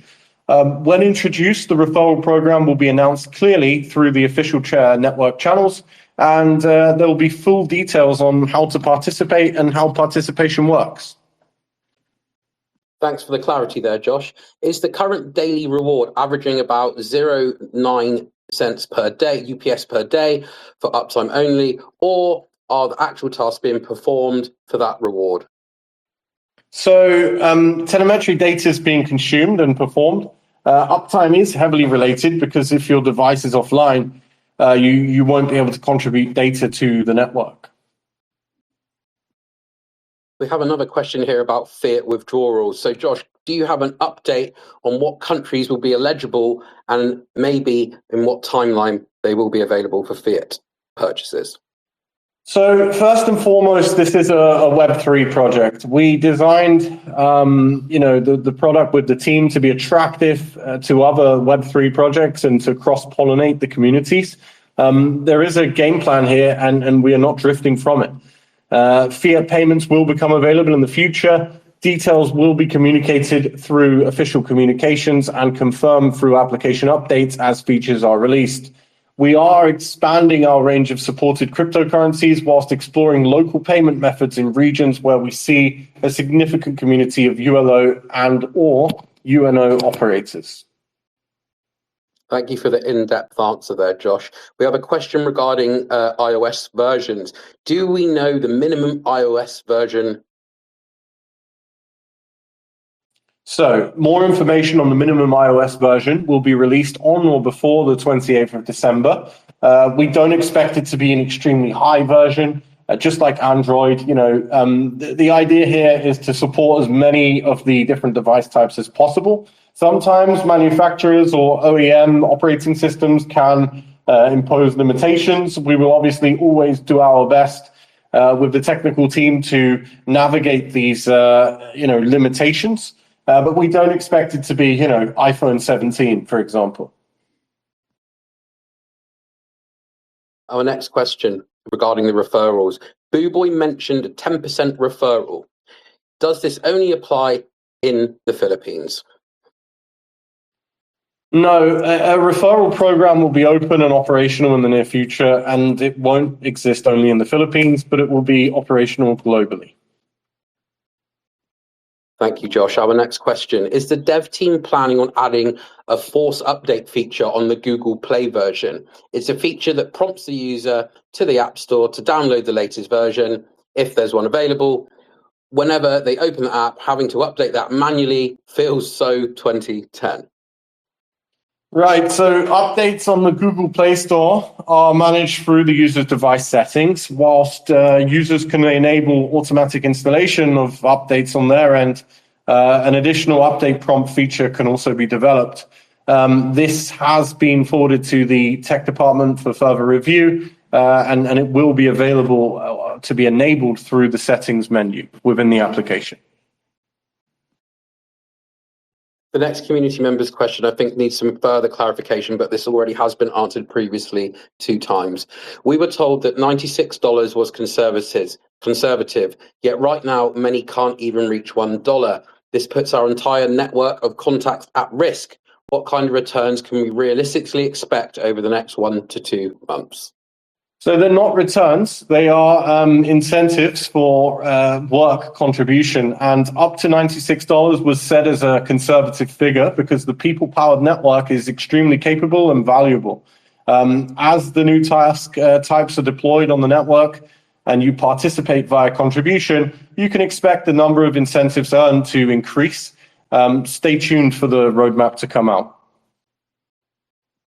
Super. And Josh, could you tell us a little bit about the license referral bonus? What will that be like? And will the licenses referred be from a chosen node operator? Details regarding the referral program, including how referrals are attributed and any associated benefits, will be communicated in a dedicated announcement across the official channels once finalized. As I said earlier, the referral mechanics are being designed to support network growth whilst remaining fair and operationally simple for participants. No assumptions should be made about structure or attribution until the full details are formally released. Fantastic. On to our next community question. Just further clarification around fault detection and rewards. In the period between project launch and up-and-coming rollout of the first major task set, some ULOs appear to receive the occasional larger reward. Could you clarify the criteria used to allocate these rewards and explain how this approach is consistent with the earlier guidance that larger rewards would be introduced throughout the future task-based incentives? Yes, it's inconsistency detection. Larger rewards are earned by fault identification or other, meaningful inconsistency detection. Future tasks will have a separate set of criteria for the distribution of incentives, and that criteria will be made extremely clear on the UI for each opt-in task that's released. Fantastic. Our next question. In Australia, the rewards seem to be extremely low up to this point, despite several devices consistently having over 99% uptime. Total rewards per device are in the order of 0.005 UPS per device per day. Is this because of the region, as in perhaps the team has no total relationships in this region? And can we expect this to be at a disadvantage for rewards possibly in the future? Just a side note here, I will answer this question. I'm seeing some communications about filtering the duplicate questions. That's a sensitive issue. If you filter duplicate questions, because of the way that the questions are phrased, people will feel left out. So whilst we do filter the exact specific questions for duplicates, we also aim to include everybody's question, as possible. Okay, so the answer to the question you just asked me, Matthew, is at this stage there are no structural or intentional differences in reward treatment between countries or regions, right? So rewards are not weighted or something or limited based on geography, and there's no regional disadvantage built into the network for Australian operators or any operators. Short-term variations in rewards can occur and may appear more pronounced when looking at small samples or short time windows. These patterns tend to shift over time, and with different regions appearing higher or lower in different periods. As the additional tasks are introduced and activity continues to normalize across the network, reward distribution is, of course, expected to balance out across the various regions. To clarify, Australian operators are not treated differently from operators in other countries today. Fantastic for the in-depth answer there. Next question. Given your current understanding of network provider uptake, contract integration, and the process on delivery of the roadmap, is the introduction of fees still as expected to come into effect on January the 3rd? So there's no fixed or guaranteed date for the introduction of the ULO fees. As previously communicated, fee activation is tied to the availability of additional tasks on the network rather than a specific calendar date. Any change related to the fees will be communicated clearly and in advance, of course, through official channels. Once the relevant conditions are met, until such communication is made, participants should assume that fees will be introduced. Should not assume that fees will be introduced on a specific date. Super. Our next question.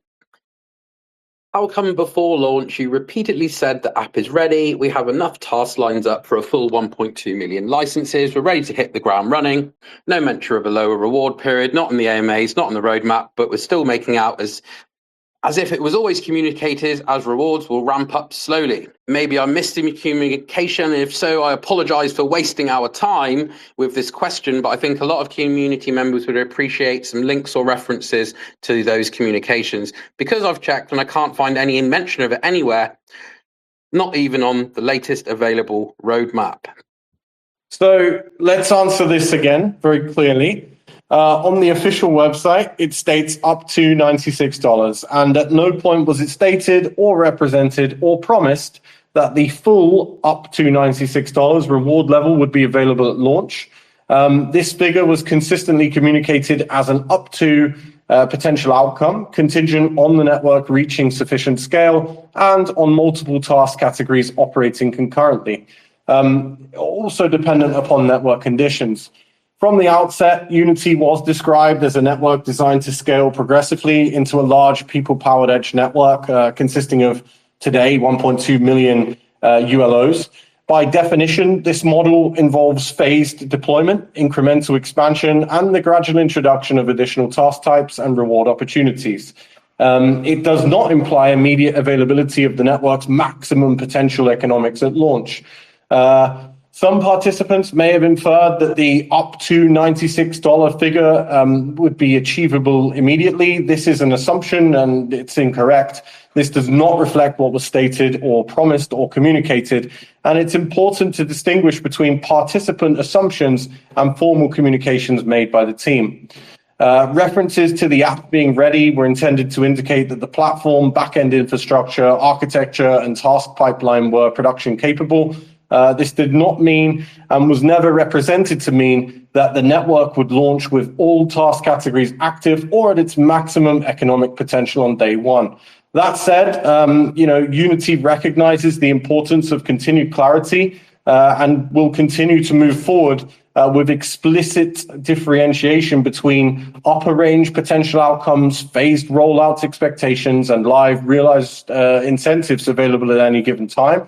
For the avoidance of doubt, the expectation that Up to $96 in incentives would be available immediately at launch was not set, stated, or communicated by the Unity team. Thank you, Josh. Our next question. The gentleman has just listened to Mickey Watkins on the awesome World Mobile Alliance show underneath the Unity community. It was some questions about extremely negative behavior, moving to the realm of harassment from some of the community members. And the gentleman would just like to clarify that a large portion of the community is actually positive, optimistic about the project, while there are a small number of highly negative voices. He would just like to say he doesn't want to represent the majority. When referring to the community, it would be appreciated if this distinction were recognised rather than grouping everyone together under such a negative label. Yeah, definitely not grouping everybody together. I see that the community is very excited for what Unity has achieved and what it will achieve. Rewards are flowing. They're not what they can be, and the potential is there. And the assumption is that it will grow from what we've seen, but for sure. And for those being negative, I'm sure they're going to turn very positive soon. But we only want positivity. We're very happy to listen to constructive criticism. But in some cases, repeat same questions happening online and in the chats is unfair and doesn't give the time for the team to sit there and work. Rather, they have to go back and answer questions and be distracted by some negative energy. So for the avoidance of doubt, of course, I realize that the community is very positive in general, but I would recommend patience and support to the Unity team because this is a very big project on a global scale. Thank you. Thank you, Mickey, for jumping in there and answering that one. Fantastic. Right, so we're going to go on to the next question, Josh.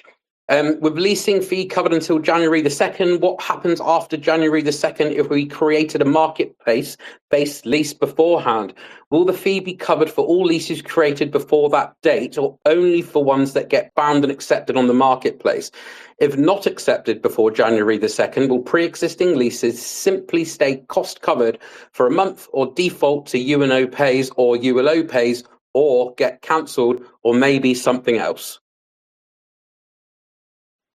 So once activation credits are enabled, all licenses will be required to have activation credits available either in the Unity license operator account or, in the case of a lease and the UNO operator decides to pay for it, allocated to the specific license by the UNO. Thank you. Our next question. Phones LG, Oppo and Infinix show very low running percentage at around 20% per day max with 24/7 connections. Will the newer updates on the app resolve this issue? And can the app give persistent alerts or notifications when or where the app stopped running or not working?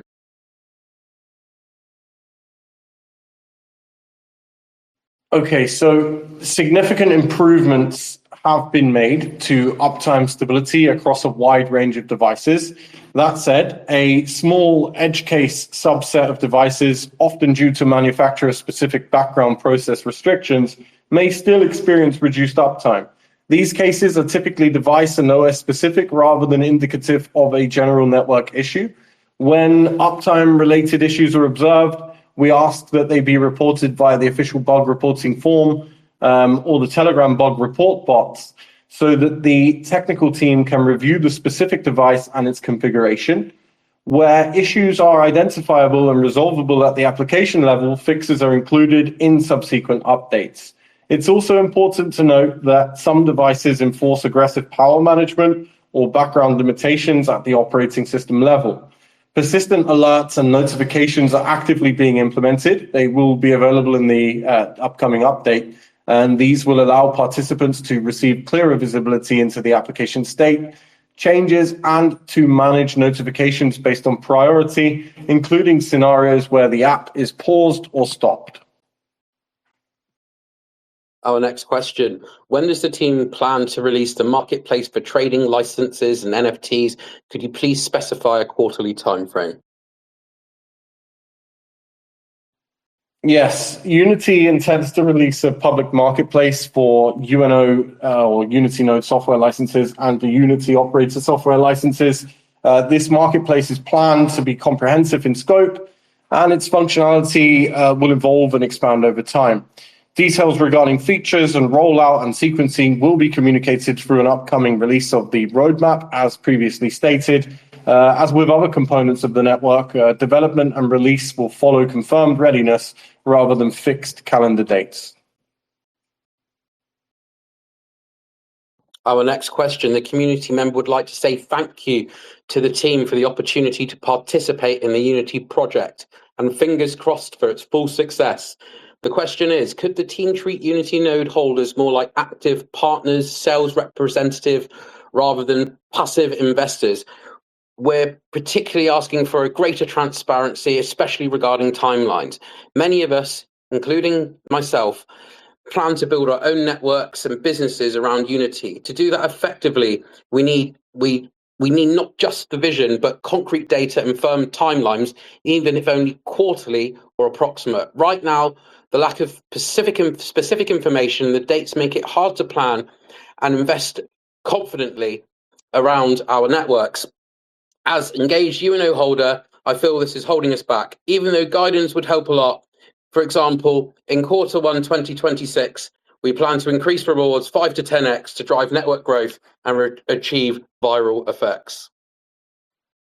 Right, so this needs a very clear answer. Unity node holders are participants in the network's operation and growth, not passive investors. Work is contribution-based, incentives are based on contributions, and participation provides the ability to operate infrastructure, contribute to the network activity, and engage with the ecosystem rather than a representation of an investment relationship.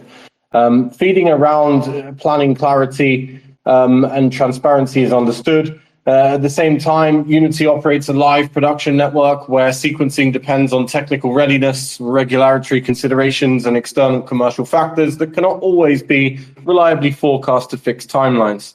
Publishing speculative dates or performance projections would risk creating inaccurate expectations, and for this reason, updates are communicated through roadmap releases and network updates once scope and readiness are sufficiently clear.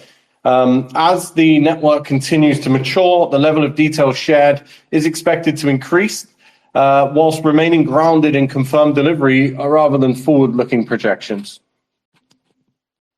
Thank you for the ultra clear answer there, Josh. Our next question, when do we expect the Unity Node API to be released so we can manage our licenses more effectively?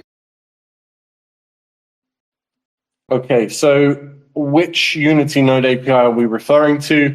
If we're referring to the statistic-based Unity Node API or the development Unity Node API, that information will become available and apparent in the up-and-coming roadmap, including scope and timing. Our next question. The current rewards per license and device are very low, only a few cents per day. Take into account that at the beginning of January, we'll have to pay $1.99 for each license. How will that play out? Based on the numbers right now, it seems that we will not even break even or barely cover the $1.99 fee. So current reward levels reflect an early operational phase of the network where task availability is still developing as systems stabilize and reporting becomes consistent across devices. Early reward patterns are not representative of mature network conditions, and as previously communicated, license fees are not expected to be introduced until additional tasks are available on the network. Fee-related decisions are therefore linked to task availability rather than short-term incentive observations or individual license outcomes. Our next question. How many sales did we see from the collaboration, such as the one with Shiba Inu?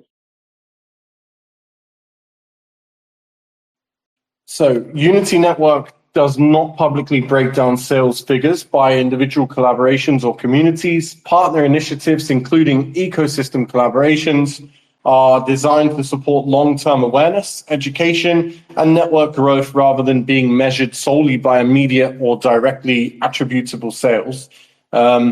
Overall participation and license adoption reflect a combination of factors across multiple channels over time. Thank you, Josh. Our next question. Many phone brands, even when actively managed, for example, being checked 30 to 40 times per day, are still achieving only 50 to 70% uptime. Oppo devices are a common example. This appears to be driven by aggressive and often opaque or unconfigurable power management controls across many phone ecosystems. Does the team believe that the Unity app can be more improved to be reliably usable across the top 10 global phone brands with a realistic path of 90% uptime achievable through user contribution power and background app settings, assuming a moderately knowledgeable user can follow the clear instructions? If not, should UNOs instead prioritize or actively market towards phone ecosystems such as Samsung and TCL, where consistently high uptime may be more achievable?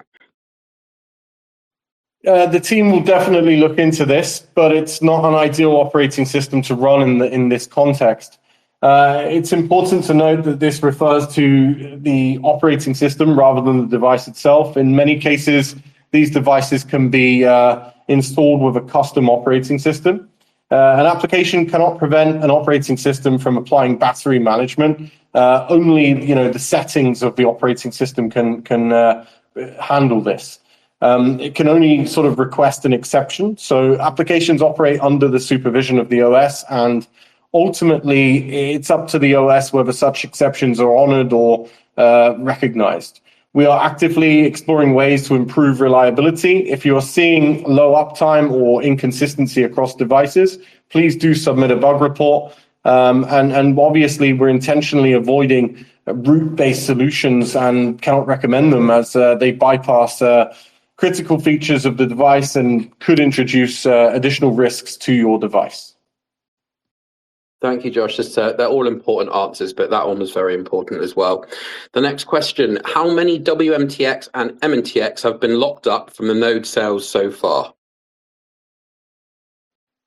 I actually have some of those figures in front of me. It's a large amount of the circulating supply for MNTX. I think it's nearing 26 million MNTX have been locked. And obviously, WMTX, I believe, is very much a similar figure. They will remain untouched, and we will provide an update via social media on the circulating supply that's locked, or the percentage of circulating supply that's locked in the future. On to the next question. Since rewards are individual and randomly distributed, how will this work when the first fee-paying period begins? Some licenses may earn enough to cover fees, while others may not. Will there be a minimum percentage of licenses that must earn at least a fee amount before fees are introduced? So I'll say it again, ULO fees will not be introduced until sufficient task coverage is available across the network, and fee activation is linked to the maturity and consistency of task availability rather than individual license outcomes or fixed participation percentages. The objective here is to ensure that the network is operating at a level where participation is meaningful and sustainable before any fee mechanisms are enabled. Our next question, since rewards will scale over time, why isn't the fee scaled in as well? The fees are designed to be as low as possible while still meeting the operational sustainable needs of the Unity network. It's trying to avoid situations where percentage-based fees result in disproportionately high costs for ULOs or UNOs when they are paying for allocations. In general, it's already been implemented a mechanism whereby any surplus from activation credits is used to buy back MNTX and WMTX in terms of paying for the services used. And that said, our goal is to keep the gap between the actual network operating costs and collected fees as small as possible. Our next question. Is there anything in place to stop competitors from copying Unity's data collection model? Well, the Unity network model is extremely difficult to replicate for a few reasons. The sheer size of the communities that it's actively rolling out and supporting this unique revolutionary concept. The decentralized infrastructure used by Unity network built across core ecosystems, including MNTX and WMTX. This infrastructure has been developed and refined over a year and a half and integrated in a highly distributed manner.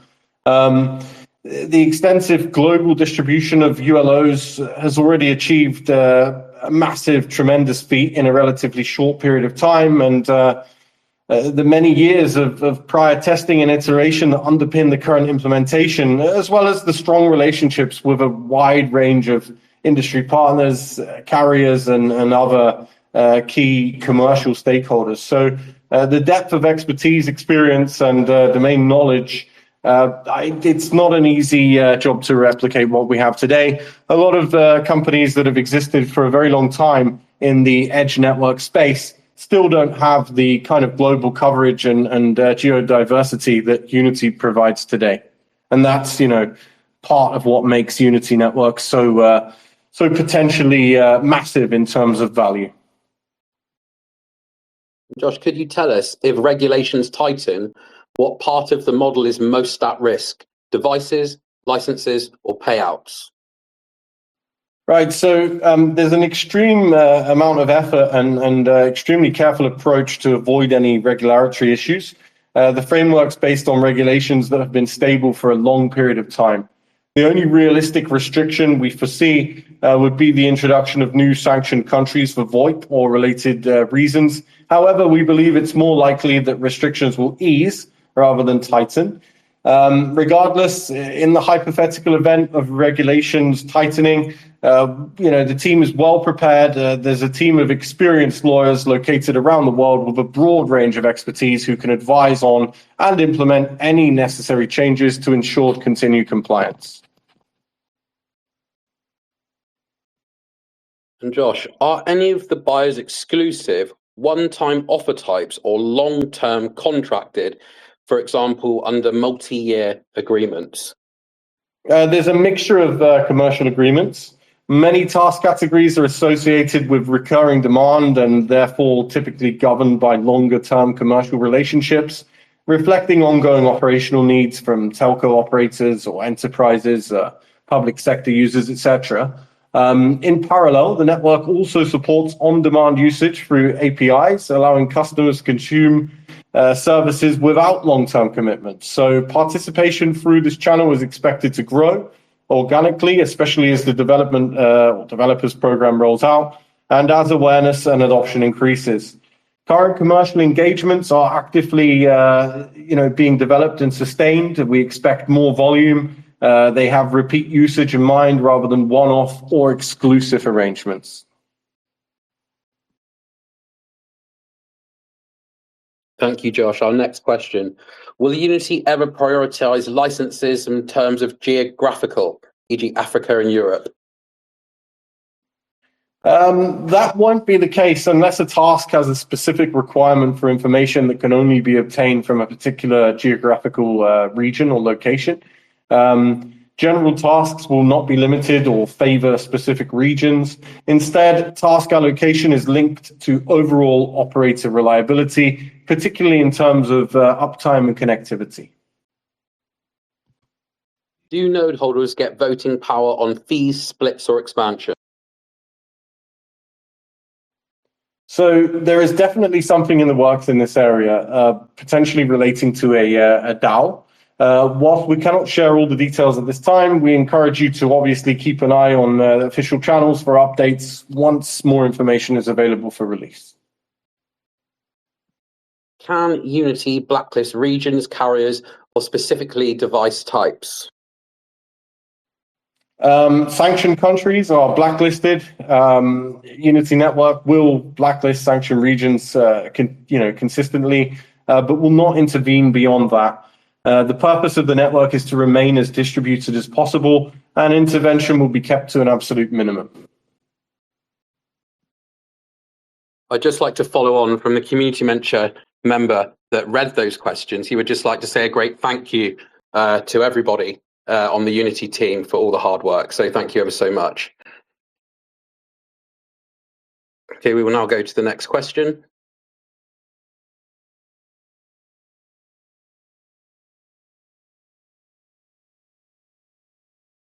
If you bear with me one moment.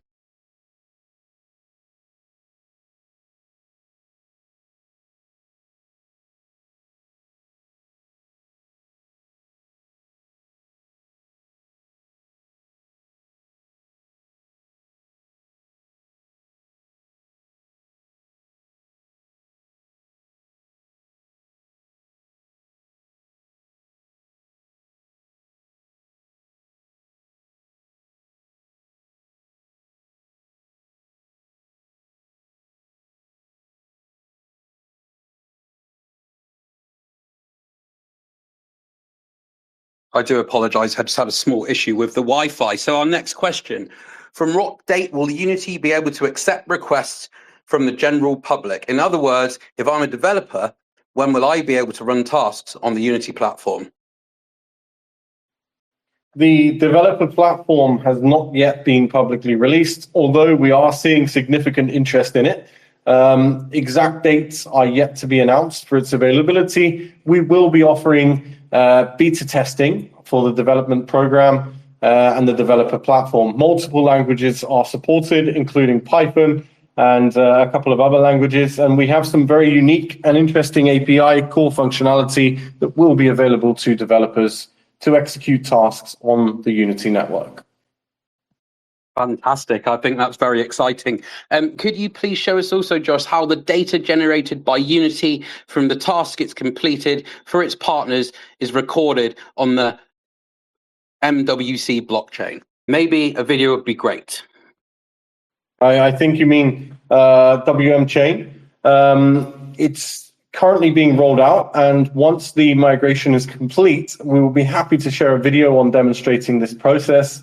In the meantime, anybody can sort of independently verify those transactions on the World Mobile Chain Explorer as soon as the solution is live. Fantastic. Our next question, from September through October, it was stated that there was a backlog of work ready to be performed once the network launched. Have we already worked through this backlog, or are we working through it now, or will it be addressed in the future? So since launch, priority has been placed on stabilizing the network and the preparation of additional tasks to come in terms of actual rollout of those tasks. Completion of the iOS rollout is also a priority, as these are prerequisites for sustained task execution at scale. In parallel, work has continued on preparing additional contracts, and task deployment is being phased in progressively as stability, capacity, and quality thresholds are met, rather than released all at once. Current tasks, including telemetry, reflect early stages of this work and form part of a broader ongoing task pipeline.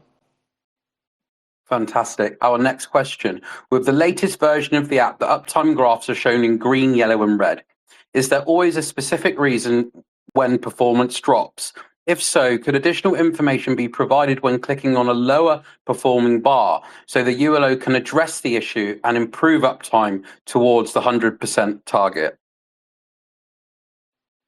Uptime and connectivity are the primary factors affecting overall availability. Assuming the operating system is fully compatible, in that case, the only things to worry about are ensuring the device has constant power and a stable network connection. Please do note, as I referenced earlier, UI improvements are coming, related to uptime. Also, the introduction, in case of leasing, the lease uptime as well. Thank you, Josh. Once a ULO is operating under one of your leases, if the person takes the role seriously and maintains strong uptime metrics, is there a system in place to retain them within the network, such as automatically extending the lease or providing a continuous opt-in mechanism, for example, via the messaging system? So As with a previous similar question, this has been passed along to the Unity's technical department, and there are plans to integrate this in the future. Fantastic. If after a certain period, I'd like to reward contributors who consistently deliver high quality performance, is there a mechanism in place to do so? Yes, their reward is already significant through the tasks they will be running. Additional incentives could include, for example, offering a larger split by establishing a new digital lease agreement once the current one expires, or simply sending them something personally that's between you and the ULO, or that's between the UNO and the ULO. Super. Josh, could you tell us all if after a certain period, what can cause the uptime to stay at 60% if the app doesn't crash and the POW active notification doesn't go away? Yes, there should be nothing preventing this unless connectivity is not consistently stable. If you are experiencing this kind of issue despite having a stable connection, please do report the issue as a bug so that it can be investigated properly. We have a lovely question. Well, it's not a question. It's from Beyond Limit Nodes. I like what I see from the team this past 3 weeks, and I want to say keep pushing on. The app looks better. So fantastic. Thank you. Thank you very much, of course, to all the wonderful questions. We appreciate them very much. We truly also appreciate the community as well. Together, we're building something remarkable, and it's a genuine game changer for the edge network industry. And with the first or next 10 to 15 tasks deployed, we're only scratching the surface. This is just the beginning. Our next question. You must have some internal users /ULO number targets set for 2026. What are they? When do you believe all 1.2 million licenses could be operational, in a year or two? So network growth is expected to be driven by the progressive release of additional tasks and use cases. As the range and frequency of tasks expand, the capacity for participants to contribute increases, of course, which in turn supports higher levels of incentive distribution. This dynamic is expected to naturally drive interest and participation over time. License activation is therefore demand-led and task-dependent, rather than governed by predefined schedules. Our next question. If Unity was always planned to go through a test phase and a stability phase because these issues were expected by the team and were communicated clearly, then why is Mickey referring to it as Unity failures in the latest Alliance YouTube video at 1 hour and 30 seconds? Or are the failures he mentioned in other aspects of Unity? So I don't think that the wording used in that discussion was intended to characterize, a broad failure, nor to describe the project as, God forbid, unsuccessful.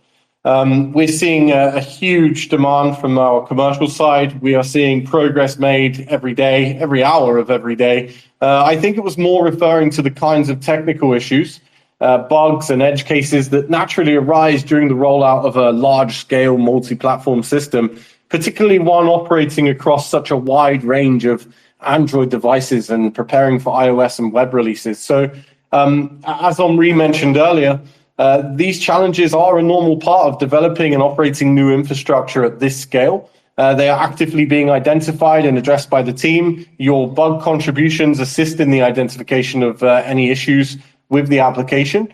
They don't reflect a change in the project's direction or objectives, but rather the ongoing work involved in stabilizing and refining and expanding the platform. Unity continues to progress through these phases, whilst additional tasks, tooling, and platform components are prepared for release. A community member is saying he has licenses where he has put 100 to 0 to the UNO, but I can still see rewards on the ULO. And how is that possible? So that would not be possible. Was this a change made after the license had already been leased and is operational? In that case, a change to the split of rewards or share, the license would need to be revoked and reissued for the change to take effect, as the digital contract would remain otherwise unchanged. If you're experiencing this issue with a newly created digital lease contract, please report it and it will be investigated promptly. Thank you for making that clear. Our next question, assuming the team doesn't expect people to work for free or at a loss, what figure per month per phone do the team consider necessary for viral scaling?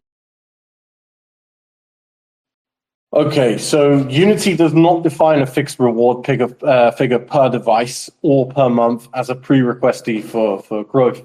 What constitutes meaningful participation varies widely between region, local conditions, network conditions, and individual circumstances, making a single benchmark neither practical nor accurate. Rather than targeting a specific number, the focus is on progressively expanding the task availability and ensuring that the network operates reliably as participation grows. As additional tasks are introduced and activity increases, participation dynamics are expected to evolve naturally across different regions without relying on a predefined reward threshold. The community member is also asking, is there a dedicated marketing budget for promoting the marketplace, or does this fall entirely under UNO's responsibilities? Please confirm yes or no.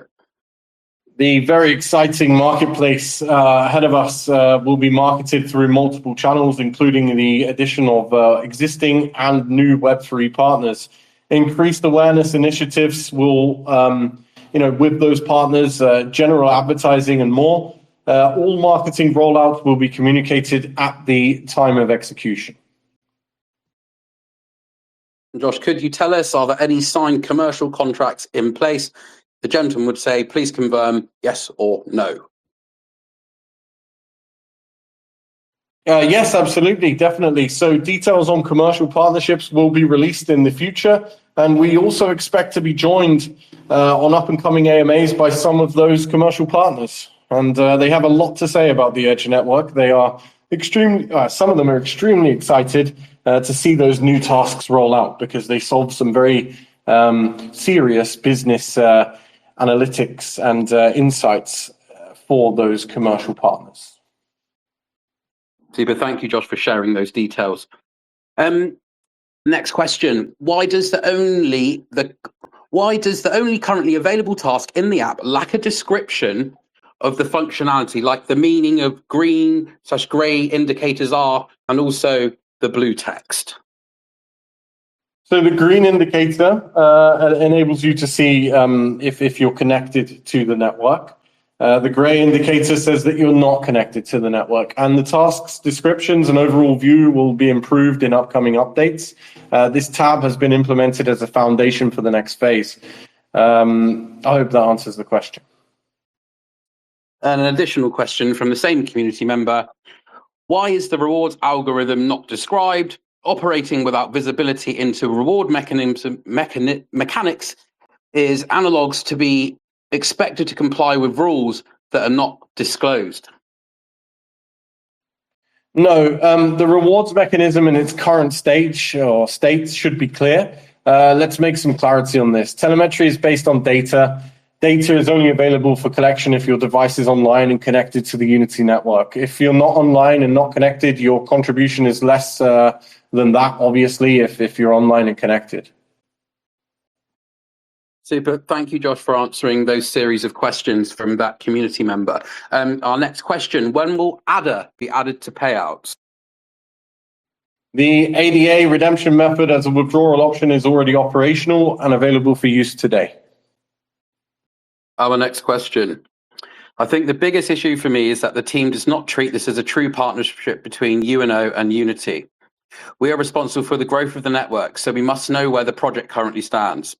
At the moment, the information provided to us is identical to is shared with the general community. Given our role and our financial commitment as UNO members, We expect a higher level of transparency and access to more detailed information.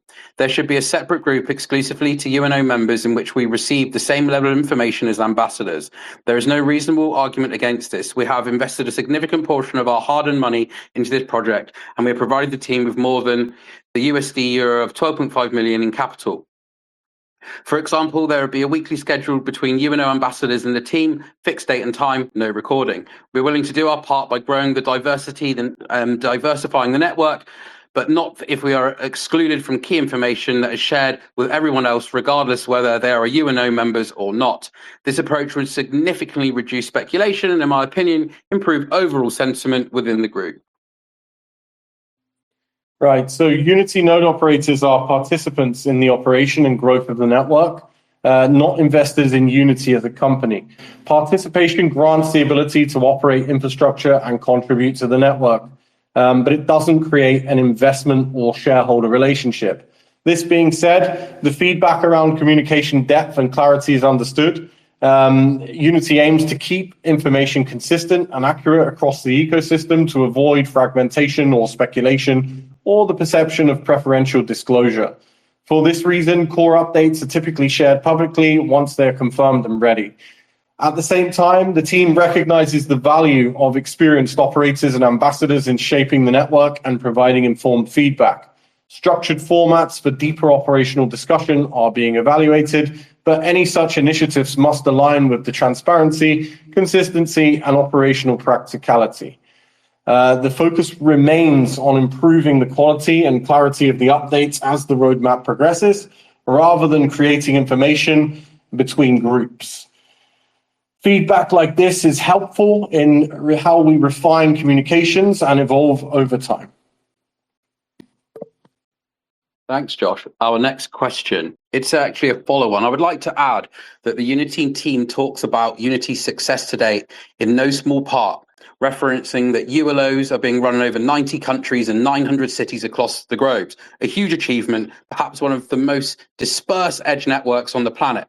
We, the UNOs, built this network in our farms, in our friends, in our families. This is the partnership realized. Now we need to get it recognized. Exactly. The Unity network has already achieved an enormous milestone in this regard. The Edge network is highly distributed, and this is only the beginning. So the range of task families that can be integrated continues to expand, and its appeal is increasingly being recognized by operators and enterprises alike. It's also great to see that a growing number of developers have already been reaching out to us about building directly on the network itself. Fantastic. On to the next question. What specific network security vulnerabilities can be detected by the Unity Android app without root access? And what technical method is used to detect them? So at the present time, the Unity Android application is focused on telemetry and connectivity related measurements. It doesn't perform device security vulnerability scanning, intrusion detection, or privileged analysis, and it operates entirely without root access, as you know. Any future task types beyond telemetry would be opt-in and described at a high level if and when the new tasks tab update is included, then you will see a deeper description on each task that's going to be added. Detection methods for such tasks are not publicly disclosed to remain competitive in such a competition-based industry. Josh, which regulators have formally accepted Unity-generated data as compliance-grade evidence, and under which approved measurement methodology? So Unity doesn't currently position its telemetry data as formally accepted compliance-grade evidence by specific regulators. The data produced today is used for network measurement and operational insight rather than regulatory certification. That being said, we are talking to specific regulators, and there is some interest for future tasks to be sort of rolled out. We see a wide range of commercial interests, and any future regulatory or compliance-orientated use cases would depend on the jurisdiction and customer requirements. Those would be communicated when introduced. And Josh, which GNB level metrics or ORAN or RAN management interfaces does Unity access to perform beamforming optimization? So as said, we're focused right now as the specific tasks that are available stands.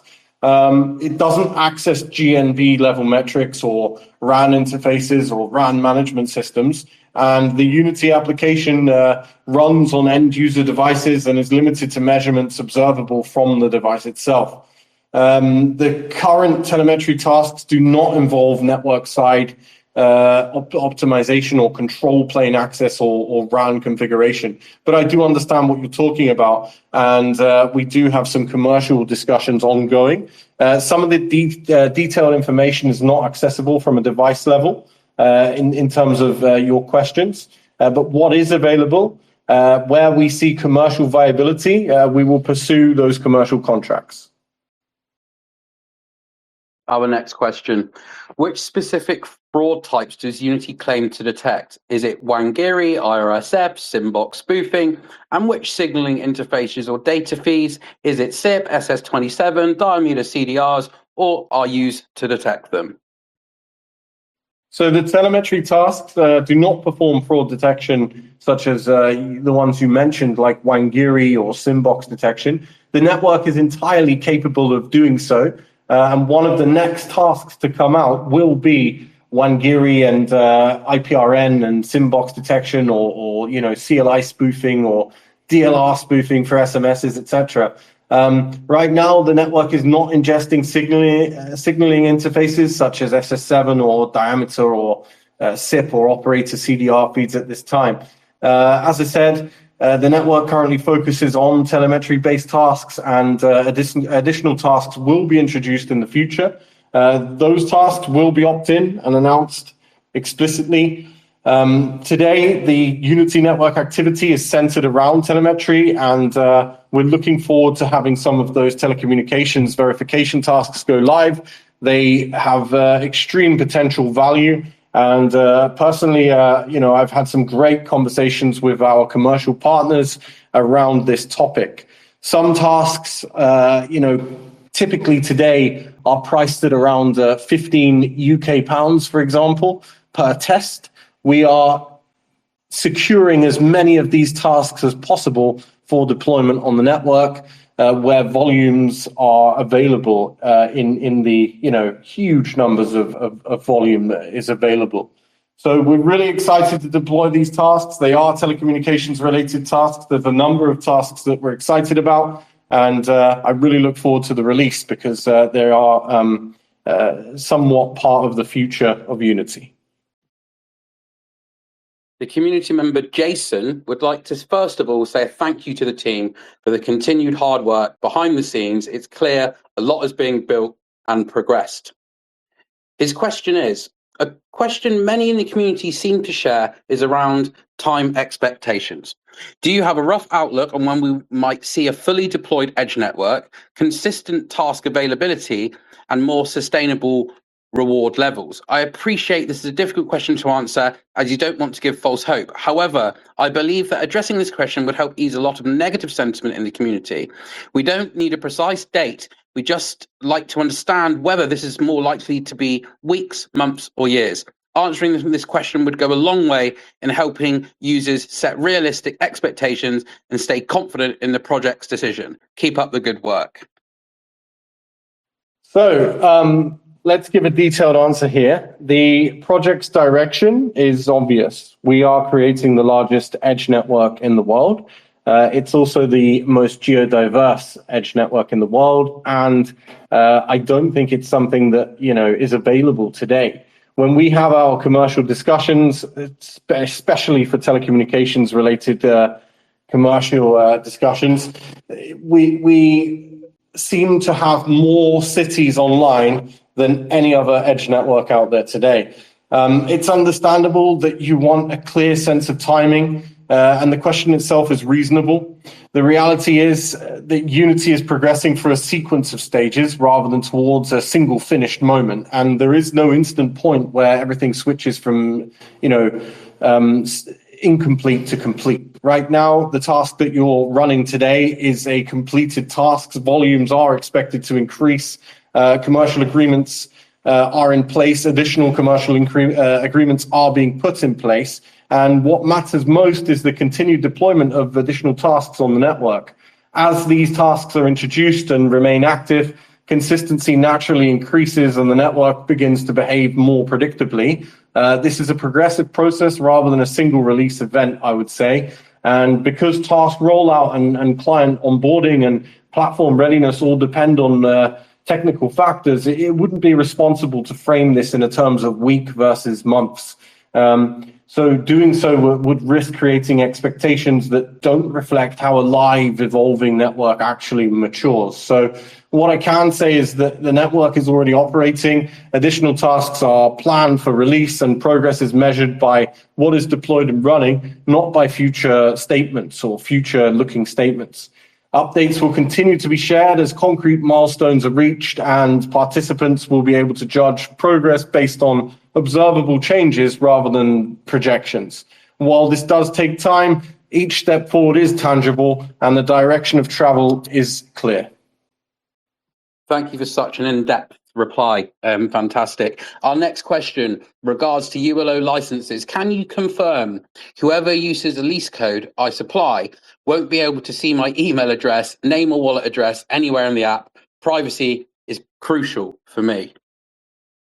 Definitely not. So users who activate a license using a lease code do not have visibility into a licensee's or licensor's personal details. Your email address, name, wallet address are not exposed to the user within the application as part of the leasing process. This mechanism is designed to separate license attribution from personal identity, and only the minimum of information required for the license to function is used within the application itself. On to the next question. What will be the earning potential of Unity licenses come the end of January? What would be your rough estimation? So Unity doesn't provide earnings estimates for specific dates. Incentive levels depend on the types and volume of tasks available at any given time, which will change as additional tasks are deployed. The focus right now is on expanding task availability rather than projecting short-term reward figures. Progress will be communicated through what is live and observable in the network, not through forward-looking estimates. The next question. In one of my phones, the battery died overnight and is now ready for disposal. Has the team tested the battery drain on phones in practice? And does the app truly not significantly accelerate battery consumption? I'm talking about the physical tests on several dozen models of used phones over long periods of time. So battery usage has been tested across a wide range of devices under real operating conditions. And in general, the Unity network application has been observed to consume relatively low power when running as intended.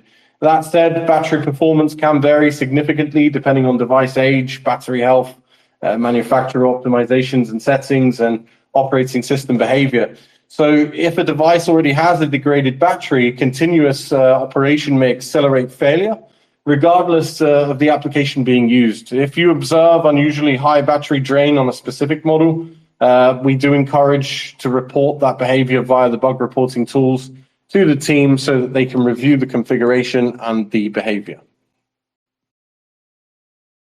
On to the next question. This has been answered previously, but Josh, what is the expected timeline for the project to earn more revenue to pay for the $199 app a month?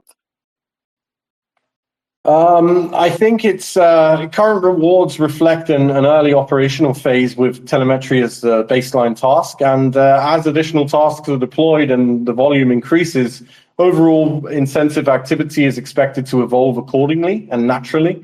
License fees are not tied to a fixed date, and their introduction is linked to the availability of these additional tasks on the network rather than short-term revenue observations.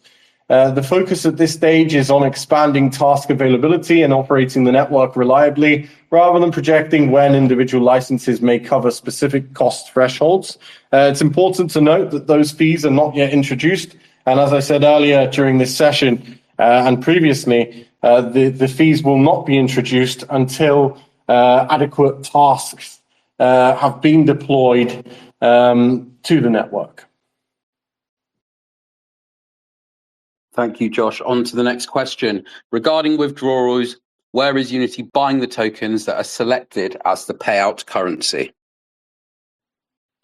Unity Network purchases the tokens directly from the open market, either through centralized exchanges or decentralized exchanges, and all acquisitions are executed as spot purchases. For example, with MNTX and WMTX, no reserves are used.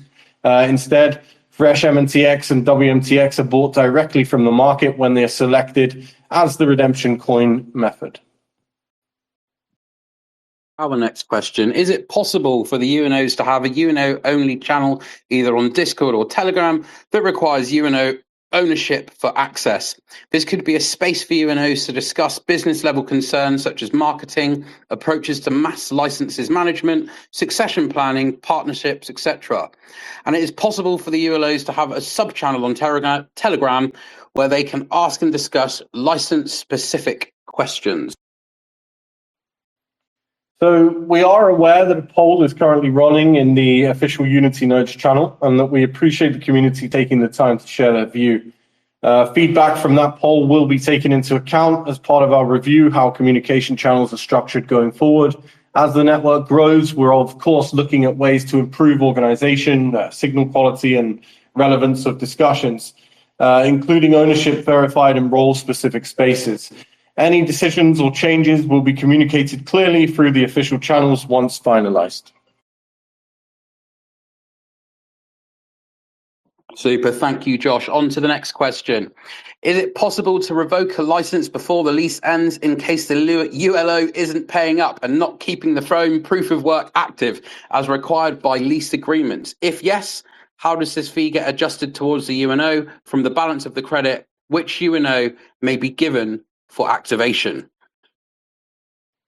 If a ULO falls short of its obligations under the minimum requirements defined in the digital lease contract, the license may be revoked or will be automatically revoked.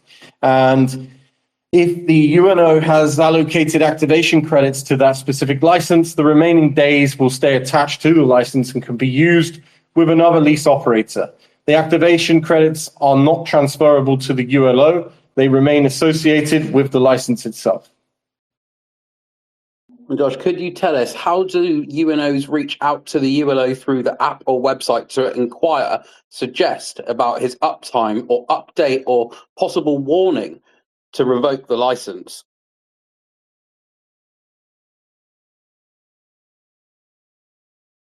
So when a ULO falls below the minimum required uptime, they will receive warning notifications in the next version of the application.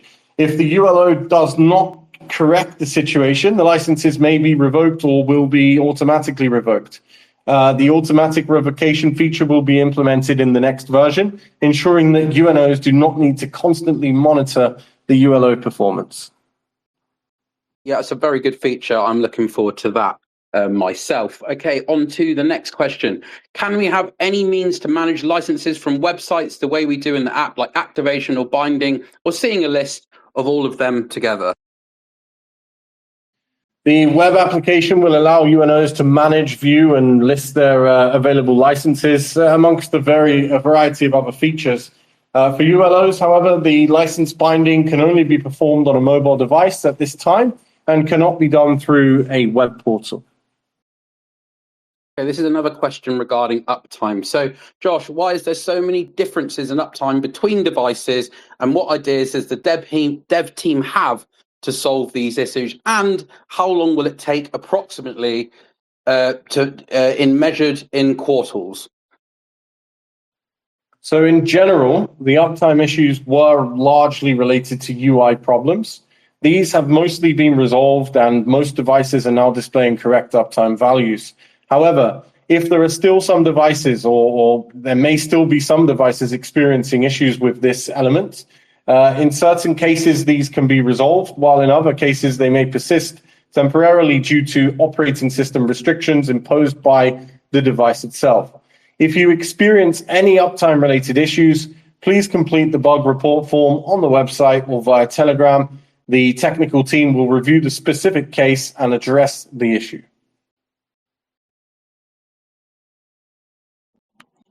Thank you, Josh. Our next question, could you share an approximate number of currently active individual devices or licenses live on the Unity network? Additionally, is the current scale sufficient to support and expand into the next set of planned network tasks?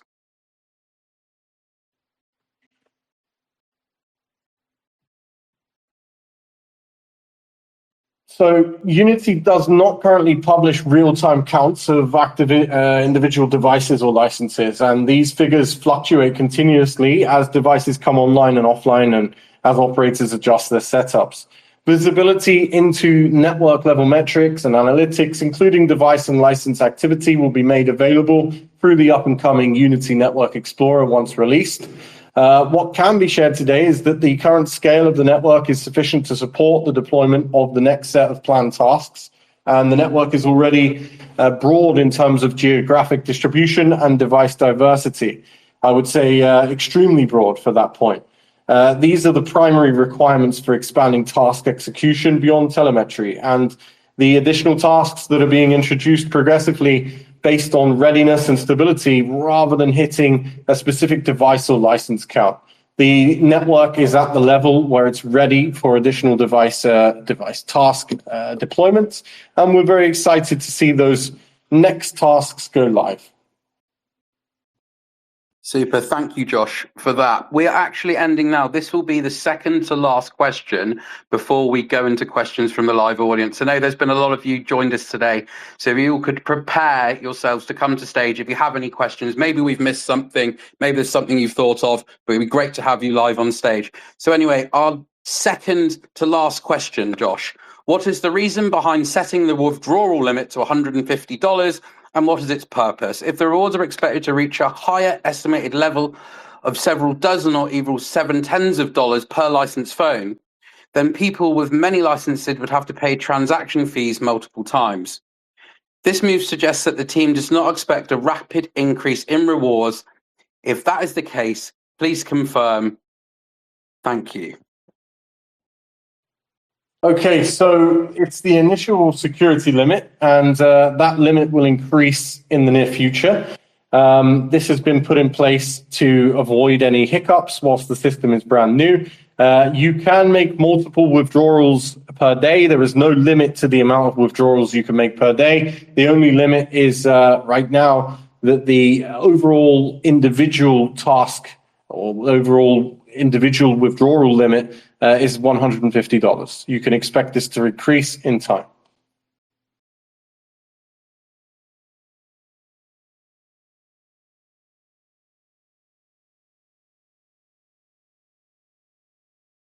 Fantastic. That now concludes the questions collected from our social media channels and the community submissions. We'll now move into the live portion of the AMA. So if you'd like to participate, ask a question or add to the discussion in real time, please feel free to request to speak. We'll bring speakers up as time allows before we close out the session. Thank you again for everybody who submitted the questions in advance and helped shape today's discussion. So Josh, over to you to organise the live questions.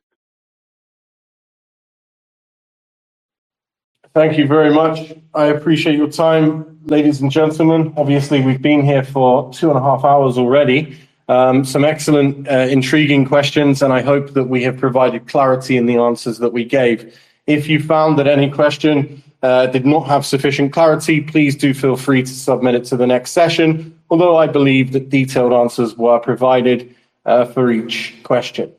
That being said, if you would kindly like to request to speak at any time, we would love to have you live on stage.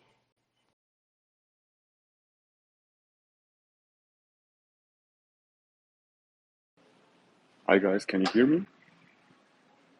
Hi Emporio, we certainly can. How are you today? I'm good, and thanks for 2.5 hours of answering our questions. I have a question or 2 questions. The first one is regarding fiat withdrawals. I know that the team is currently working on it, It's just from a UNO perspective, it's very important that we have this option because we have so many hurdles in onboarding, let's say, ULOs that don't come from the crypto space.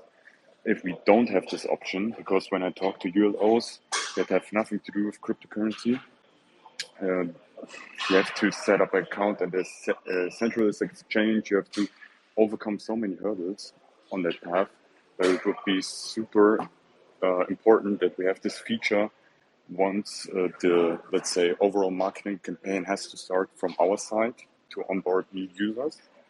And if you have like a timeline, or will the fiat withdrawals will be mentioned in the upcoming roadmap? This is the first question. And the second question, because I have to get off sometimes of the AMA, if the license fees that were introduced in the announcement for the 3rd of January is postponed, and if yes, could we get like an official announcement as well on Telegram or on X, so there's like clarity for all members that it is postponed, and that there won't be any like speculation if it's going to happen or not going to happen. Yeah, would be very thankful. And again, thank you for the team for the great work, and kudos to have 2.5 hours of answering questions. Thank you. Absolutely. So I'll answer those questions in reverse. In terms of the fee that is required, it will be communicated closer to the date, and that fee will only be required as additional tasks are rolled out to the network. So official communications will be made. In terms of your fiat related question, I did mention earlier in the AMA, but I will repeat the answer just in case somebody missed it, or you may have missed it. The situation around fiat is not straightforward. The fiat payments are set to be implemented within the withdrawal process. That being said, we cannot give you a specific date, and there may be countries that are excluded from the arrangement initially as the first rollout of fiat payments goes live. I do hope that answers your questions, Emporio. If not, please don't hesitate to ask again. Just for my knowledge, or for my understanding, we have this method on air nodes or spark nodes, let's say, on Word Mobile, where we have this withdrawal option, just like from a regularity point of view. What is like the difference? Just from my understanding, between like. So there's not too much difference, and as I said, those options will become or are set to become available, but I cannot give you a specific date for them being available on the withdrawal page just yet. We know that the team are working very hard on this, and hopefully in the very near future or in the next session, I will be able to communicate this date if it's not already been communicated on the roadmap that's going to be released. Can we expect like the same countries that we have on Spark Nodes on Word Mobile to potentially have a bigger chance, let's say like that, to be available on Unity Network? Yes, we can. Perfect. Thank you very much for answering the questions. Thank you for coming up live, Emporio. Appreciate your time.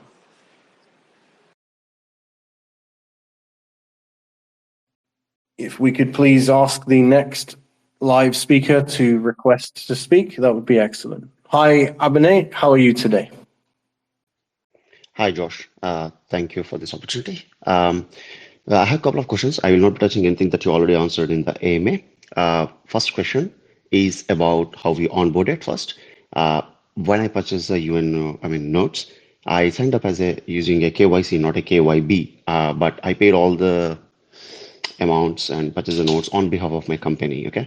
And that's where my question started for invoice as well. We need the tax invoices. Thanks for clarifying that at least. But now my question is about, do we need to do a KYB separately to let Unity Nodes company know that we are operating as a business, not as an individual? That's my first question. The second one is testing.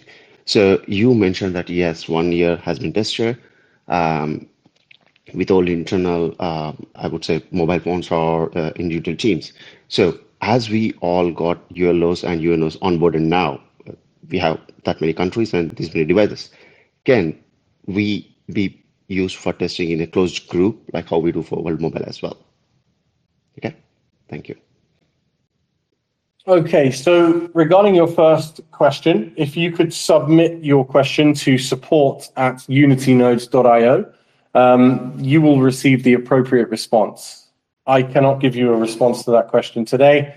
In terms of your second question, yes, that is possible.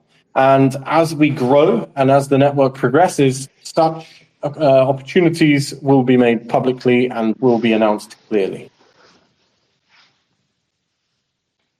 Thank you. Thank you, Abinay. I hope that answers your questions sufficiently, and it's a pleasure to have you here with us. Thank you. If you don't have any more questions at this time, if we could ask the next live speaker to request to speak, that would be fantastic.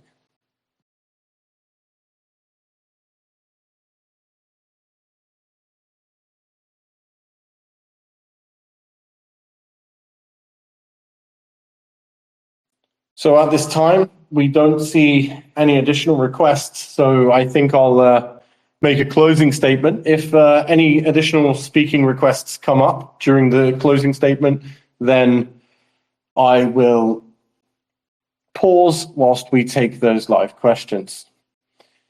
Thank you very much to everyone who joined today's AMA and contributed such thoughtful, detailed questions. The level of engagement and technical curiosity and constructive feedback across the community continues to be one of Unity Network's great strengths. Unity is operating as a live, globally distributed edge network with telemetry tasks forming the current baseline layer of activity.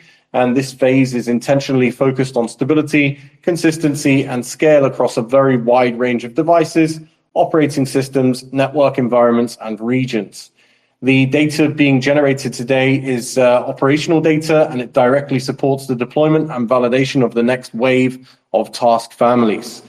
As discussed throughout the AMA, reward behavior at this stage reflects an early operational network with a limited number of active tasks. The figure of up to $96 refers to the upper range potential of the mature network and multiple concurrent task categories running.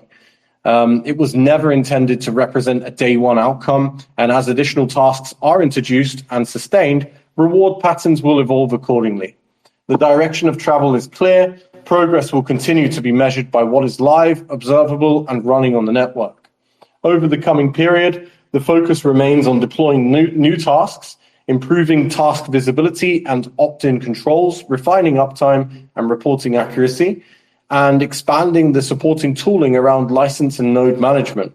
The upcoming Unity Network Explorer and roadmap will provide greater details into network activity, scale, and task rollout, allowing participants to better understand how the network is growing in real time.